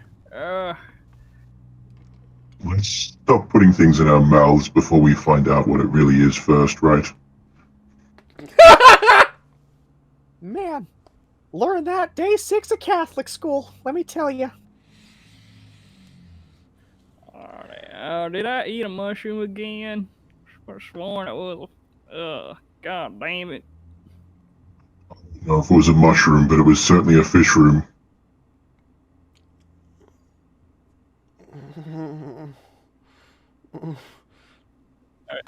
I walk over and I lean on the wolf just to see if he'll help me stay up. Are you, Wolfie? You're gonna have to help me.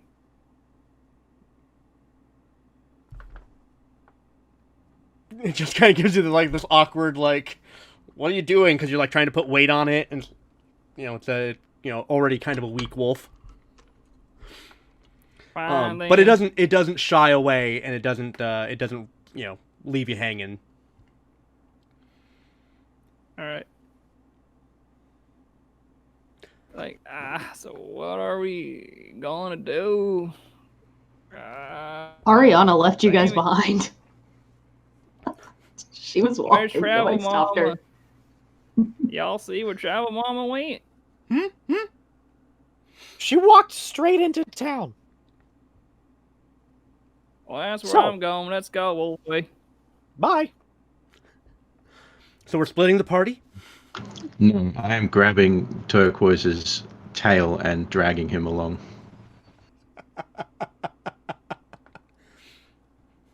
I just imagine you a profile shot, and you're walking across the scene, and you've got the tail, and then it's just him like this, but being dragged backwards. Just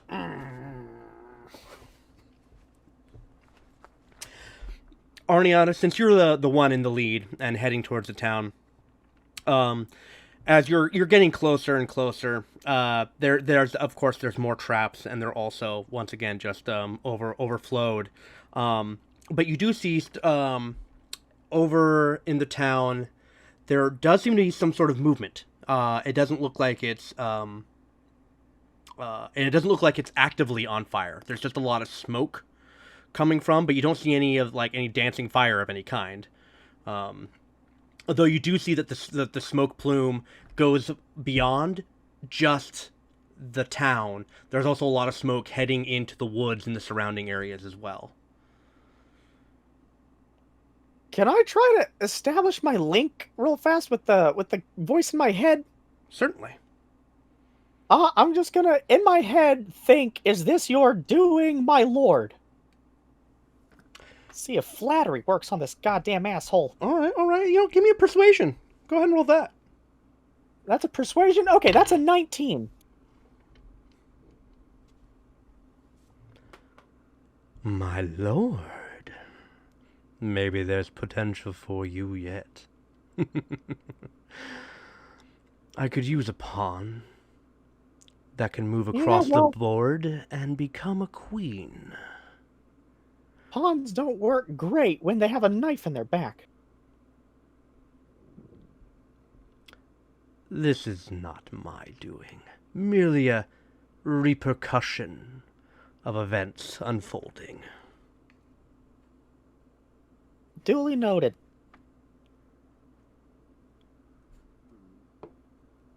Tell me, Turquoise Ferguson, do you still wish for power? The strength to show your peers that you are their better? Yeah, but your power seems to come with a lot of strings attached. All power has strings. What strings is your power connected to? I am power. Well, then I guess not all power has strings. The strings come from me. They do not attach to me. If you can survive, there's hope for you. I'll have plans. Ta-ta. I'll be in touch.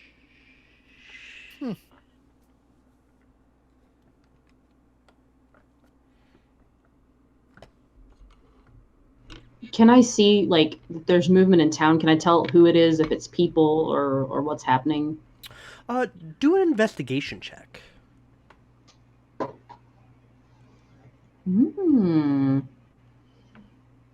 That's a 23. Damn. Okay. You see it looks like average looking folk. You see there are people moving about. There's lots of people with pails, buckets, and you see just like a lot of rushed movement around. They look to be humanoid. Can't tell if they're human or elf or whatnot, but they're definitely humanoid. There's definitely some of the shorter races are there too, dwarves, halflings, and whatnot. But that's what you're able to tell from the distance that you're at now. But it does look to be non-threatening. It's not like troops, soldiers, or monsters. Oh my! I'm gonna just walk out there into the town, like walk smooth in. Okay. Try to like find someone to ask what happened. If no one else has anything before getting to town. All right. As you get into towards the where there used to be gates, where there was an entrance, everything now is a charred ruin. As you got a closer look of the area, several of the buildings are just no more. They're just piles of ash and scarred timber. There are a handful of buildings that have partial damage, but there is no building here that is not untouched by the fire that had raged earlier. And you do see people are running about here and there with pails of water, and they're just trying to douse where there's still cinders glowing. It looks like this, had only happened not long ago, and they're still in the works of not only putting the fires out, or putting out the smoldering embers out, but also wetting areas to prevent further fire. I want to grab Thalgris real fast. Thalgris, are you willing to cover up your symbols and nation's flag for a little bit? You are such an offensive thing. I understand how it must make you feel, but we might... You're at war. Your nation is at war with this one. We literally just met a war party a few days ago, and now an area very close to us seems to be burnt to the ground, like you see happening during war a lot. Look, I'm not going to ask you to cover your symbols if you don't want to, but at least stay back with me and let Ariana and Aaron do a little digging. And once we know for sure the town isn't going to jump you on sight just for the symbols that you wear, then we can come back. That's all I'm asking. Just because you're peaceful does not mean every person of your country is. That's all I'm saying.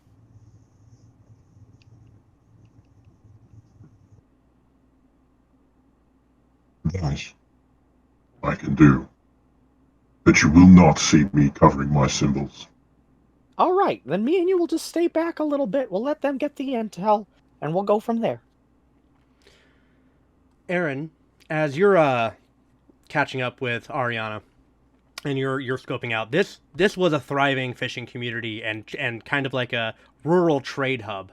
This is where all the different rural communities, including yours and including Thalgris' uncle, would come to this town, because this is where all of the major imports from the city and surrounding areas would come through, and this is where a lot of the provisions would be stored and then disseminated amongst the rural folk. You used to come to a warehouse that was not only a warehouse, but it was a gym that you used to frequent. It was a Jim and Jim's gym. It was a set of twin brothers, JIM and GIM, and their JY and their GYM. So Jim and Jim's gym and warehouse was one of like the place that you would always go to. And this is from another campaign, so that's why I had to bring it up. Sorry, but you do find that there's been substantial damage, and it's like only half there. You even see like part of the one wall is completely exposed, and you see a partial husk of the fighting ring that you used to practice in. There's as soon as you two get even closer into town, there are some townspeople that show up and like, oh, good. Are you from the city? And then they kind of take a look at you both, and they're like, oh God, you've been through some hell too. Please come in. We have shelters and tents. Are you from the North Woods? Are you from Ironwood? We've been getting a lot of refugees from there. Wait, what? Refugees. Refugees? What happened? The fire has spread. There's. I'm sorry. Where do I begin? We were up until recently. Enchanted. Cursed. It's only recently that we all woke up. In the nick of time. There are fires that we woke up to the city on fire, and there was a handful of people that were passing through, and they helped us douse the initial flames. And they said they were going to try to figure it out, but they left a few days ago, and we haven't heard from them since. But the fires have spread north into the Ironwood, and we've been getting a lot of the forest folk for coming down here for supplies, but we are dreadfully unequipped. So okay, so you don't know how this happened, but it happened somehow, and you say you just woke up. Did y'all eat that fish? Got a question real fast. Did y'all eat that fish? Oh yes. I mean, it is the stable resource of our community. It wasn't until this group of strangers that had wandered through town had woken us up, and if they hadn't come, we would have all been burnt alive in our sleep. Strangers. Yes, and how they look like? Well, very, I would say, different from anyone around here. I mean, one looked definitely like a noble. Very very shiny armor. There was it was like a band of women and one halfling. We didn't really get too many introductions, because as soon as they helped us, they had left to take care of the arsonists, as they called it. Cool. Quick question. So this is just me asking if I could find out if one of them was my mama. Oh yeah. Quick question. You give like a description. Okay. Can you give me like a description? Let me know how tall is she, what the lady, and how pretty is she, and how pretty does she talk, and there was a very well dressed, shiny armored, half elf woman, with purple hair, very very elegant, very eloquent. But I'm sorry. Where are my manners? I'm sorry. Can we get you anything? We've got the refugee tent. I'm Amart. And welcome to Two Rivers. I'm so sorry. We've been very frantic all over. I'm sorry if my mind seems to be elsewhere. It's all right. Well, hi there. I don't know if you remember me. I used to frequent this gym. over here a lot. You might have seen me a few times. I'm Junior, Aaron Thackett's son, and that might have been my mama, maybe. Oh, the So Thackett mill. good thing that she's here. Yeah, over at the wood mill. Yeah, right over there. Yeah. I mean, and this is a human, by the way, that you're talking to. He's like, I don't know too much about the long-lived races, but she looked very young. I mean, if she was your mother, I'd be very surprised. Maybe you could be my sister. Oh my God, could be two things. Hey, I asked him where the tents are because I'm gonna run over to the tents and see if I can figure out if I spot anyone familiar. It looks like where their town center, which had a nice clearing. It's where the well was. It seems like the tent city has now sprung up around the well, and there's just, you see a lot of people, a lot of soot covered people, scorch marks, some burns. You see people are tending to wounded in one section of the tents.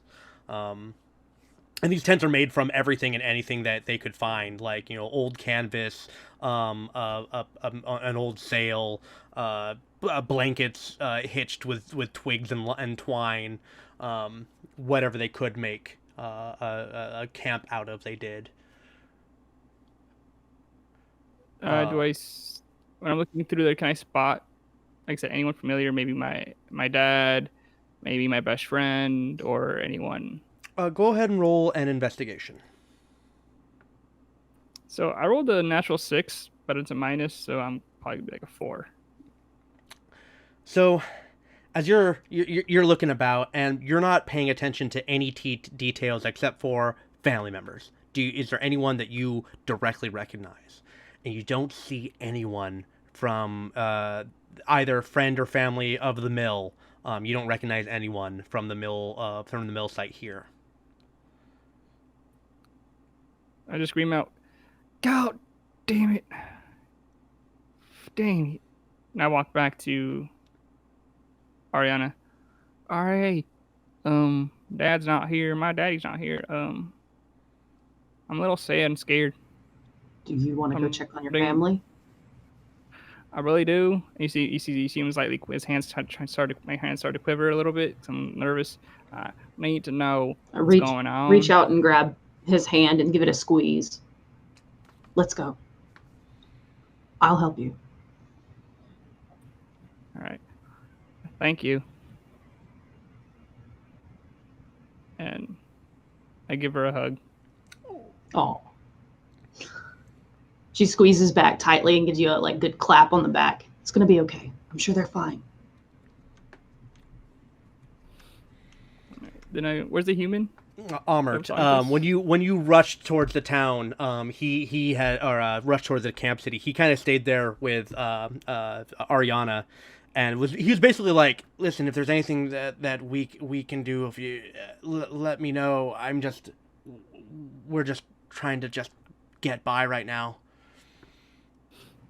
Your people need care. I'm sure we're gonna go check on his family, and when we get back, we will try to help. And I want to be up there like, excuse me, Mr. Yes. What was his name? Amert. Mr. Amert. I do gotta tell you one thing. I got a couple friends. Well, one's kind of a friend. One is a friend. They are, well, one's real big, one's real small. They're both kind of scaly, but don't worry. They're not. Well, the little one's not too. Well, the big one's not a good guy. The big one's a good guy, and when he comes in, just remember he's a good guy. He can probably help you guys with helping with the others if you want. He's real nice. Are you speaking of? You've been a friend. Are you speaking of the dragon man that lives out in the woods? He's already here in somewhere in the refugee tents. Wait, what? No, he's over. Oh, Dalgris!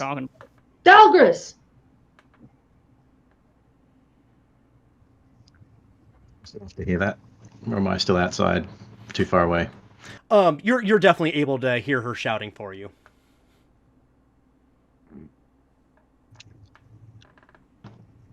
I have to go. If you don't want to come in, you stay here, but don't go anywhere. Okay. Bye. And I'll walk in. I immediately wait for him to be out of eyeshot of me, and I go somewhere else. Of course you do. You all finagler. I want to find where they're hoarding their few remaining supplies. Okay. Go ahead and give me an investigation roll in the background here. You got it. Let's see. I just need to check one thing.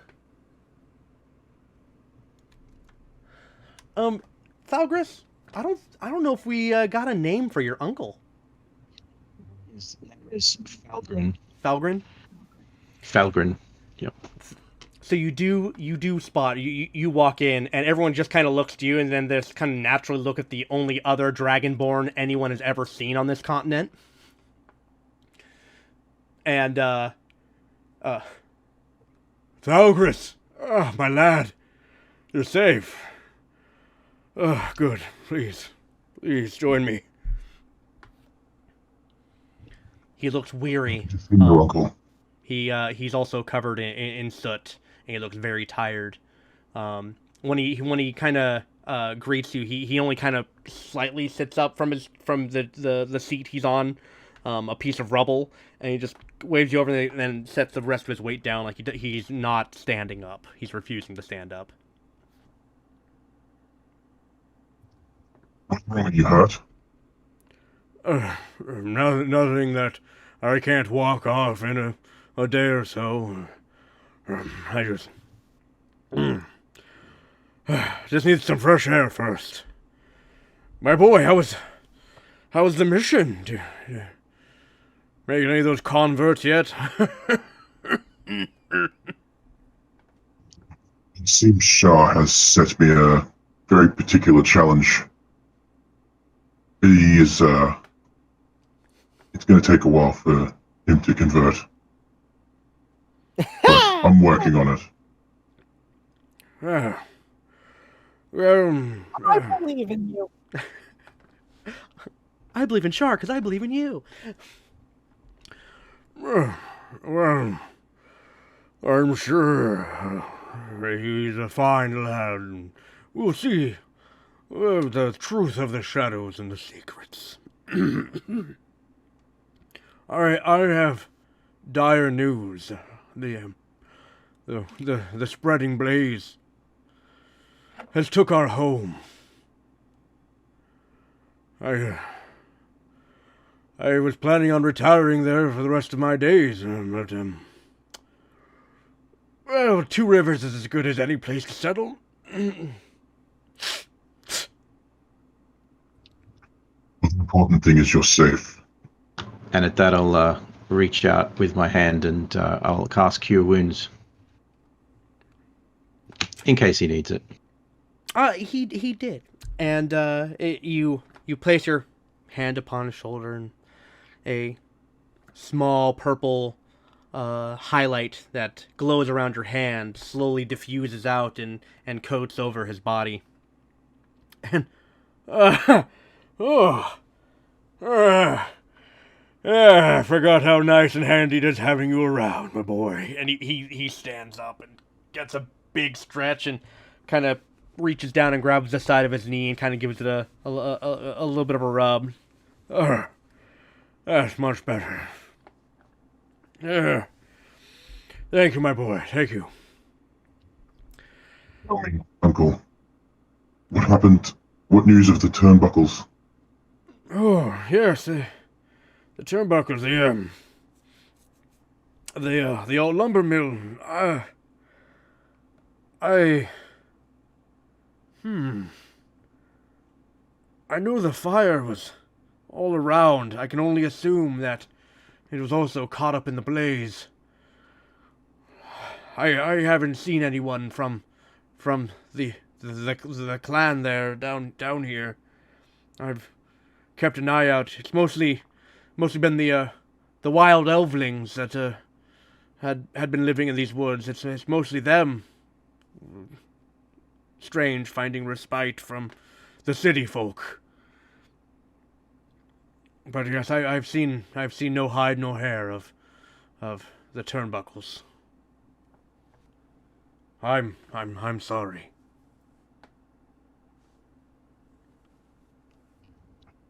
Strange news. But along my path, I did run into Aaron.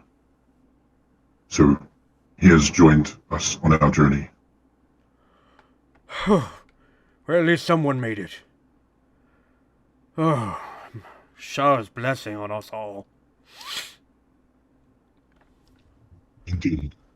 Have you been protecting the lad?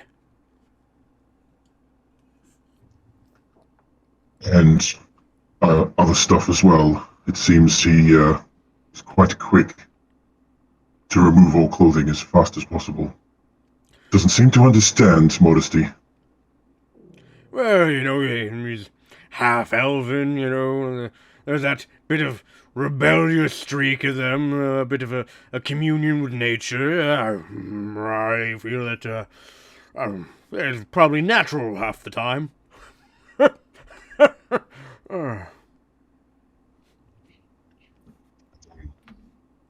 This challenge that has been put before me, he seems to like covering as much up. Or is he, injured and he's in bandages? No, he likes to weave his words with as much trickery and disguise and deception as possible.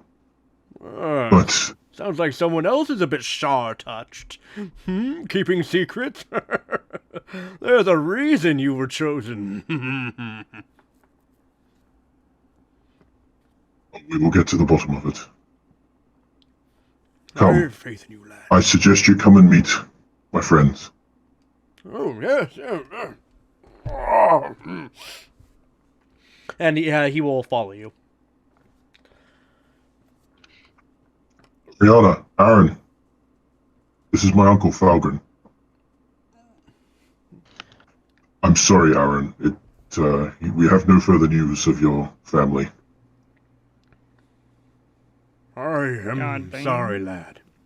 And he also comes up to you, and he, embraces you in a kind of a side hug with his big, clawed, scaly arm. Just gives you a little hug. I do hope for the best. And who is this lovely dour creature? Ariana Karthos, nice to meet you. A pleasure. I'm her Thalgren Eventide. Dalgar speaks highly of you. It's just because of all the stories I filled his young head with. Tales of my youth when I was in the grace and glory of Shar. Imagine that was quite a time. So there's no news of the turnbuckles at all? No, not that I've seen. The fires were too mighty and all-encompassing. I barely escaped. I was too worried trying to save my own scales.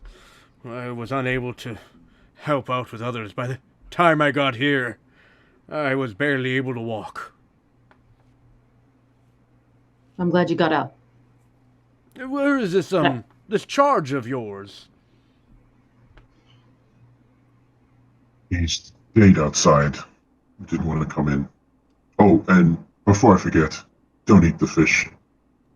Or anything purple. I know it is the color of our goddess, but do not eat it. Purple is the color of our energy. Whoa!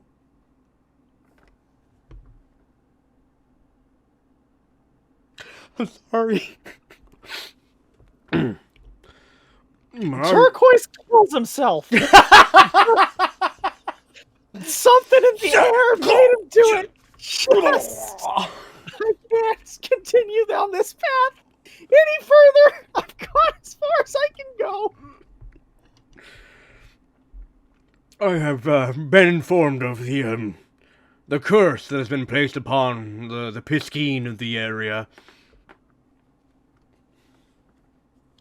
We've been... Well, our friend here, Aaron, can speak to that. Twice he's been under its effects. Right now we're all on a stable diet of thumbtack. Just hardtack bread. And the well water is still good, fortunately.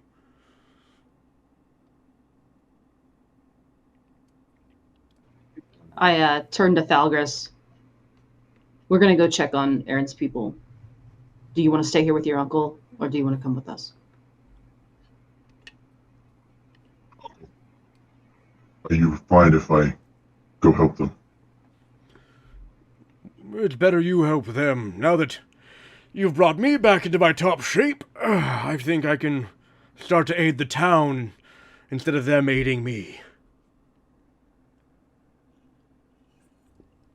And he embraces you in a strong hug there, Thalgris. Stay safe, my child. Stay in the shadow. At the same time as he's hugging me, I'll slip the potion into his bag or pocket. Wow. Gain an inspiration. Which is different than Bardic Inspiration. It's a free reroll, or free advantage on any one roll. Yeah, what I'm about to do is going to be pretty uninspiring, so I'm going to get a forced... Well, you've been patient. What has Stephen been doing out on his own? I rolled a 16 for my investigation of where their supplies are. It does seem that there's a bigger tent. It looks to be where they've been transferring people in and out of the it's like a big pavilion. In the front entrance, they've been putting people in back and forth that have been wounded. And excuse me. Well, at the back end of the tent, they've been doing a steady train of gathering and stacking supplies up near the back entrance. How are my robes? How dirty am I? Oh, you guys are filthy. I mean, you guys have been falling into water, traveling through brush, fighting through purple mushrooms. You guys probably have like stuff that's dyed purple now. If like a woodland animal chewed on your skirting, it would probably pass out. Not only that, there was the whole earthquake, getting thrown into the dirt. Shit. Yeah, you guys are all pretty dinged up and filthy.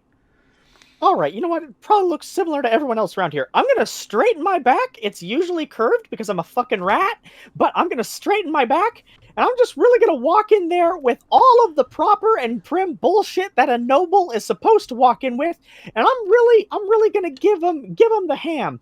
I'm going to walk in. I want to go to the wounded tent first. Okay. Roll a performance.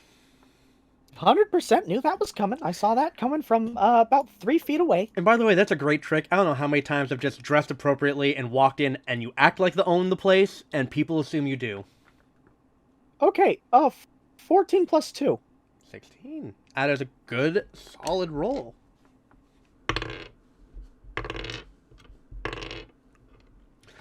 You see, one person who's, I mean, not necessarily a guard, but just kind of like someone who's helping like guide people in and, just kind of look at you funny because you haven't noticed any other like lizard folk other than the one dragonborn that has been in town. But kind of gives you a look and then just shrugs and goes back to what he was doing. Other than that, no one notices you. I would like to walk directly up to the guy who noticed me, extend my hand, and say, "Good evening, sir. Jason Vorilish of the Wizards Guild," and shake his hand. Deception. 100%. This is where I shine, god damn it. All right, 13 plus a whatever the fuck my Yeah, you deception win. is. Okay. Oh, a pleasure. I'm Mortaham. Nice to meet you. Are you needing? Are you needing bandaging? No, not me personally. I've been sent down by the guild to see if we can offer any aid in this trying time.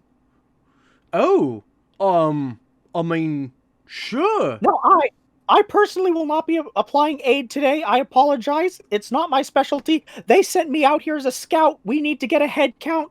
A lot of places are suffering, as you know. So we only have so many individuals we can lend out at this time. So we need to see who to send where. So if you can lead me, I need to get a head count. I need to see what medicine you have available currently. And from there, we're gonna get a good head count for you. We're gonna get some people here within the next 2 nights, guaranteed. Well, that sounds great. Yeah. Oh, yeah. Well, we got roughly 200-ish. I mean, I'm not very good at counting. I just kind of overheard, the village elder that around 200 people. It's absolute chaos. I understand. Yeah, and a lot of them are actually from the rural areas. From the Ironwood that came down to here. Normally the town's only like I don't know 150, I think. And we did lose about a dozen people in the fire. It's not good. Yeah. Medicine. Yeah. No. Come on in. And he walks into the tent, and there's a bunch of like cots and just blankets unrolled on the ground, and there are people being tended for burn wounds left and right. And there's like a table set up in the back, and you just see it's kind of stockpiled. And they're all just medicine kits. So they're just, these will stabilize you, but do not actually like offer like hit points. Gotcha. So, these are bandages and some herbs to help with infection. Gotcha. Nothing I can steal. Okay, so I'm just going to go fantastic. Okay, seems like you guys are actually holding things down pretty well. We have some places out west, and let me tell you, I mean, just the things I've seen in the past week and a half, you would be shocked. Shocked, I say. Oh, me too. Okay. Me too. Heck, I spotted a whole fleet of like half-sized, gray-skinned beefcakes.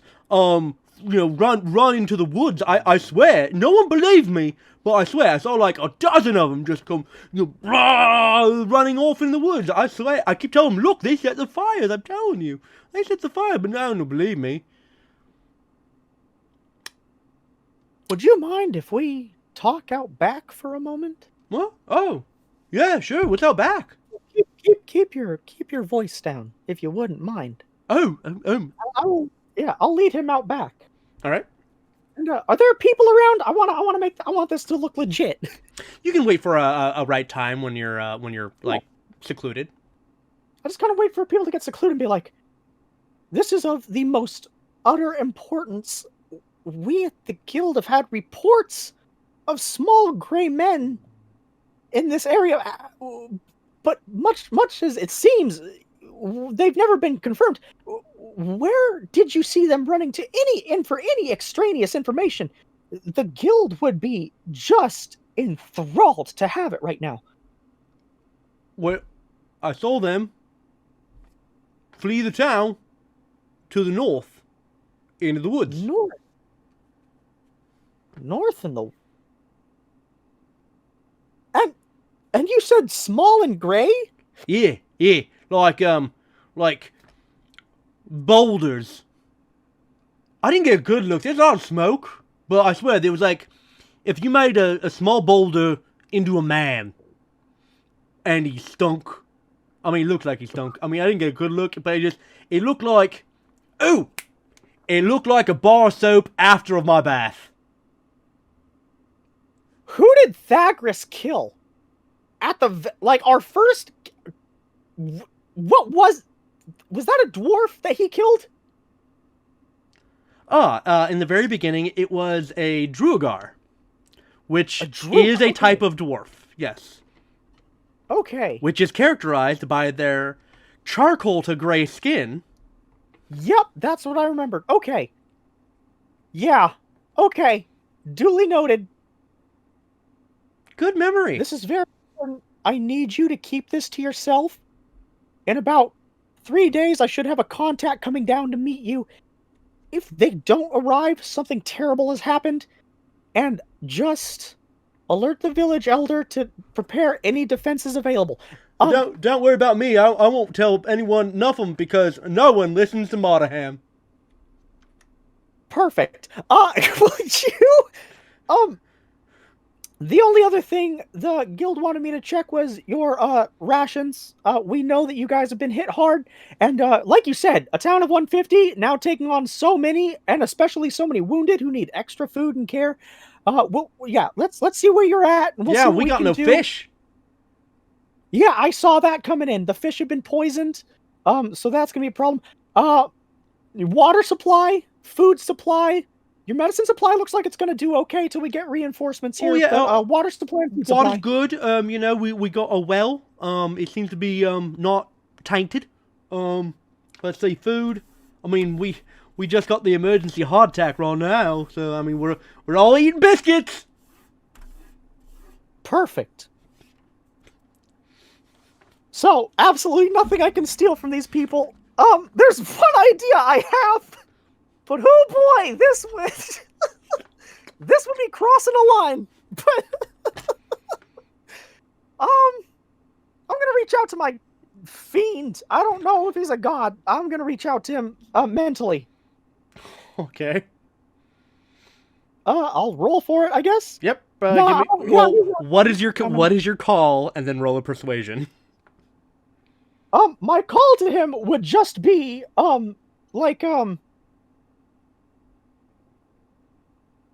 I am ready to prove myself to you. Okay. Give me a roll. Just a 2. I got a 2. I highly doubt he's interested enough right now. Yep. Yep. You get no response.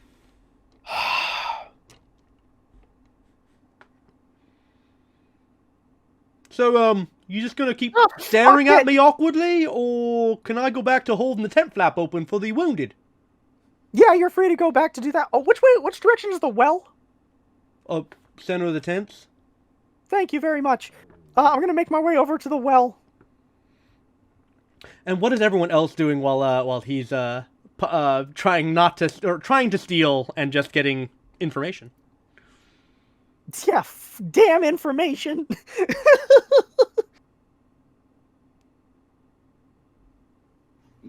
I think probably pushing forward to Aaron's folk. Okay. So, then what did you need to finish there, Steven?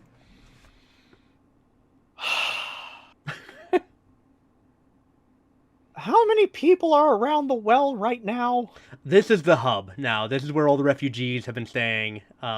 This is where a lot of the townspeople who have been displaced and their homes lost have been staying. So it's rather busy. Just bustling, huh? Yeah. There's lots of well water being pulled up and being dispersed. Just for drinking, people are gathering water from the local river for just the dousing of embers. They're not drinking from it. Okay. They're not drinking from it. All right. Well, that ruins my plan. Can't really prove myself to a guy if they're not drinking from it. Yeah, they're drinking well water. They're not drinking the river water. Oh, well water. Yes. Okay, the well water is uncontaminated, and that's what they've been drinking. They've been using the surrounding river water for dousing flames and not drinking that. I have crushed up mushrooms in my pocket. When I took them off Aaron, I crushed them up and put them in my pocket. Oh? Give me 10 seconds while I really make this decision. Fuck me. Fuck.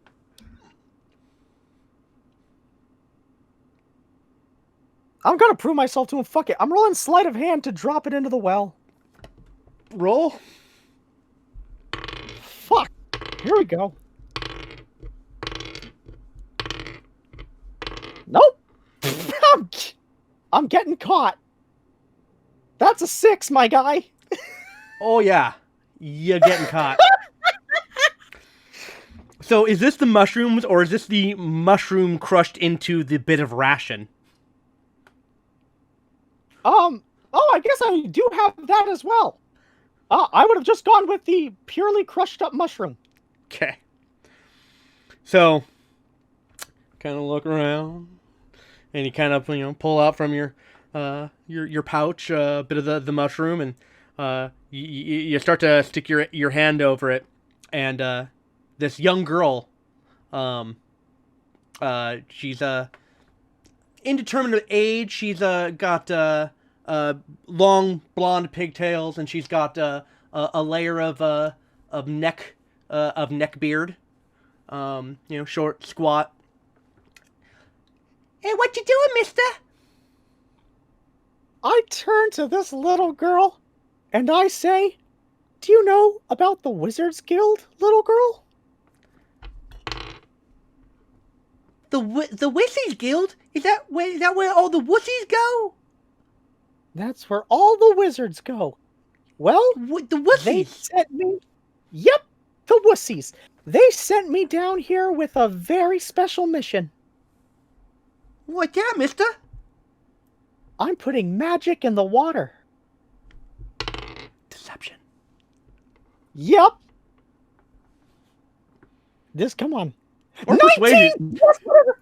19 plus 4. I'll do persuasion. 19 No. plus 4. Magic? Is it going to heal us? Yes, it is. Would you like to add some of the magic to the water? Oh, I'd love to. Please let me help the town. Alright. I've been wanting to help me mommy and daddy.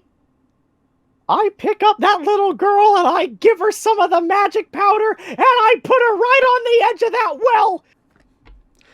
Young Frankenstein is popping in my head real hard right now. Yay! I'm helping! As she crumbles it up and tosses it into the well. Now, every night before you go to bed, remember, the Wizards Guild is always here to help. And I'm going to ruffle her hair. And then as I walk away, go, shh. And I'm just going to walk and go find my good friends Styx, Art, and Marlowe. Wait, sorry. Thalgris, Aaron, and Ariana.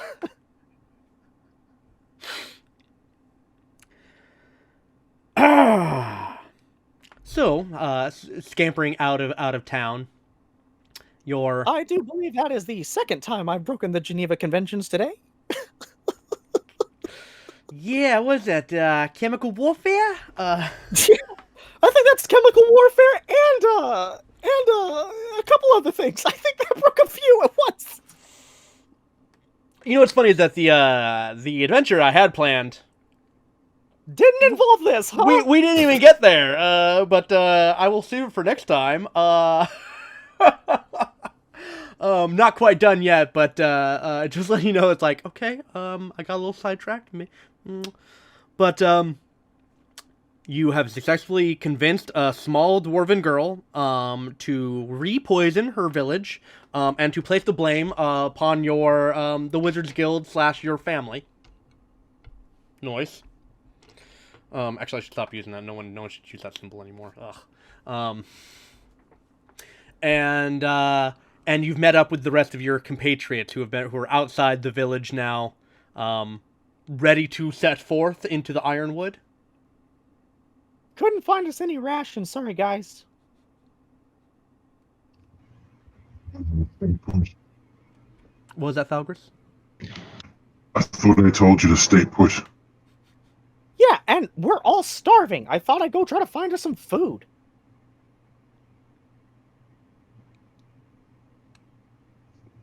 So you're going to steal from those who have not many. Can I do an insight check? Technically not lying. I did go to find food. I want to know if that's all you did.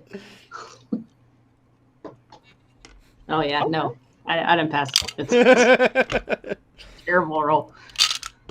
No, I mean he sounds legit. Like he went to look for food,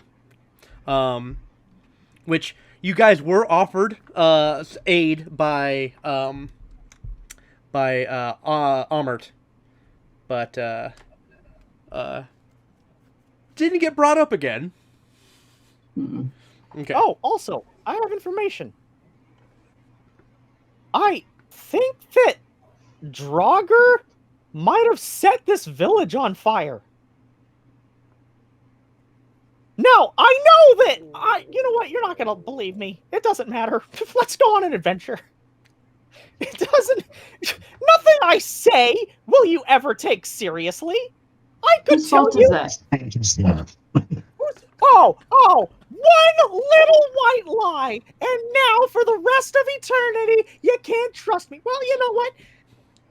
I am pretty sure that small Draugr, I don't really know, they were described as small boulders. I don't know. Anyways, some guy said he saw like 8 of them run north after setting the town on fire. So, I don't know. Where did we kill that Draugr in relation to here? Actually, you had killed the first initial Draugr, not that far east from here. Yeah, it was towards the mountain that had split is actually the right direction, kind of like a halfway point. But yeah, no, it wasn't that far away from this location at all. huh. Anyways, I think Draugr set this place on fire. And seeing as we already know that one Draugr was actively working around here, kidnapping people, killing them, taking their belongings, amassing an army full of little guys who I forgot the names of right now, but they were small dragonborn who couldn't breathe fire. I forget their names, but I'm doing my best.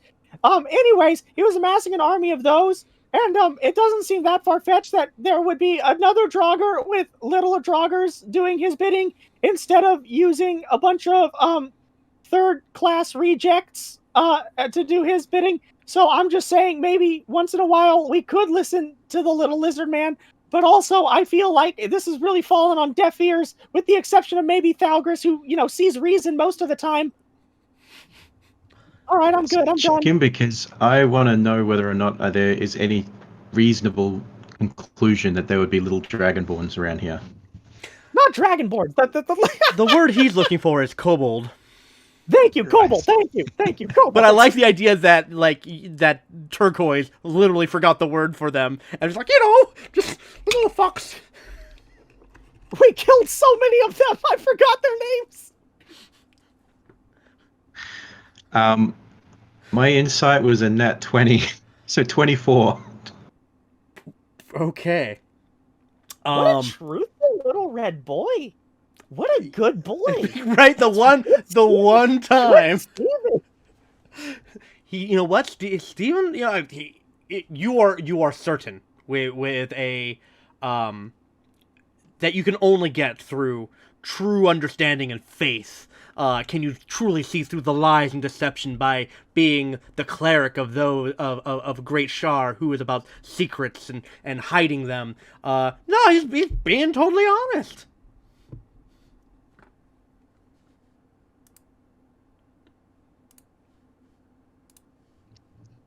It's along here somewhere. I guarantee it, and I will find it. Huh, like I said, this guy listens to reason once in a while. Well, I guess then before we enter into the Ironwoods in our next game, I think this might be a good place to kind of call it. I would say that next game, if you guys decide to do any type of wrapping up here in the town, you're welcome to do that before actually heading into the woods. But how are you guys feeling? Fantastic! Yeah? Do you guys have fun? Excellent. I mostly love this game for all the RP action you guys do. So anything that just kind of helps drive that just makes me just tickled. All right then. Before we go, I've been forgetting to do this the last couple nights. Any send-off messages or any projects you guys are working on that you guys want to promote? Sure. Our YouTube channel is doing stupid shit. Feel free to come check us out at the Oddball Show. The Oddball Show! That's it. The Oddball Show! I poisoned a water supply. That needs to be my ringtone.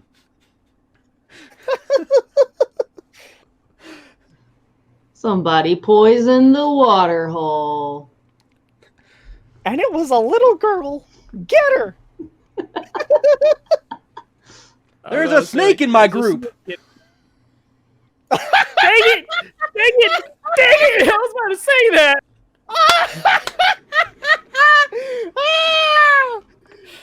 Whew. Marla, what about you? I know you've got like a dozen projects going on. I'm in a little bit of a lull period right now.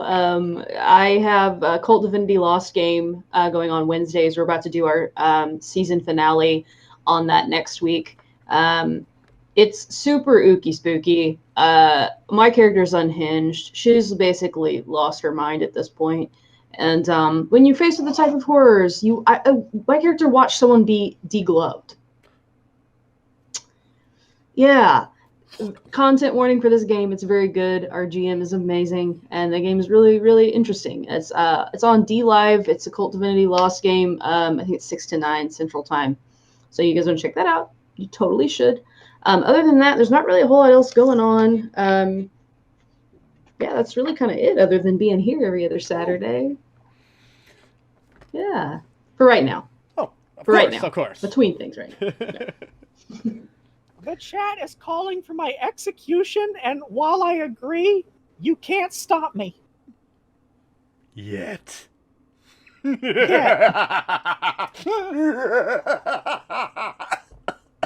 a whole world of water supplies out there. Art, anything else going on in your neck of the woods you want to promote? Not really. Not really part of anything else other than here. Then we are I would blessed. say that, yeah. So I do have an Instagram if you guys wanted to check it out. It's just Arturo D Hernandez Art, or just Arturo Hernandez Art. I don't remember, to be honest. It's just my name and then art. So want to check that out. I don't post that often. I do. You normally post LARP weapons that I make. If you guys want to check that out, maybe want to help out with those. I might need to commission you. Yeah. Oh. And yeah, that's it, really. And tell your friends about us. Maybe they could watch us on YouTube as well if they missed, so they can catch up and see you guys can hang out. YouTube/FeatherFall. And how about you, Sticks? You got anything going on? Nothing else really that you'd be able to log in and watch other than right here. So I encourage everybody to come back. Oh, once again, I feel blessed. All right, and if you want to hear any of my weirdo fun antics, I've got a podcast called the Afterworlds Podcast. It's a post-apocalyptic improv comedy where everything we say and do in the world setting becomes canon. If you're familiar with Hello from the Magic Tavern, very similar concept. But that's all of us from Gateway Wars and FeatherFall Tabletop Gaming to you, and to you, we say good night. Bye. Bye. Bye.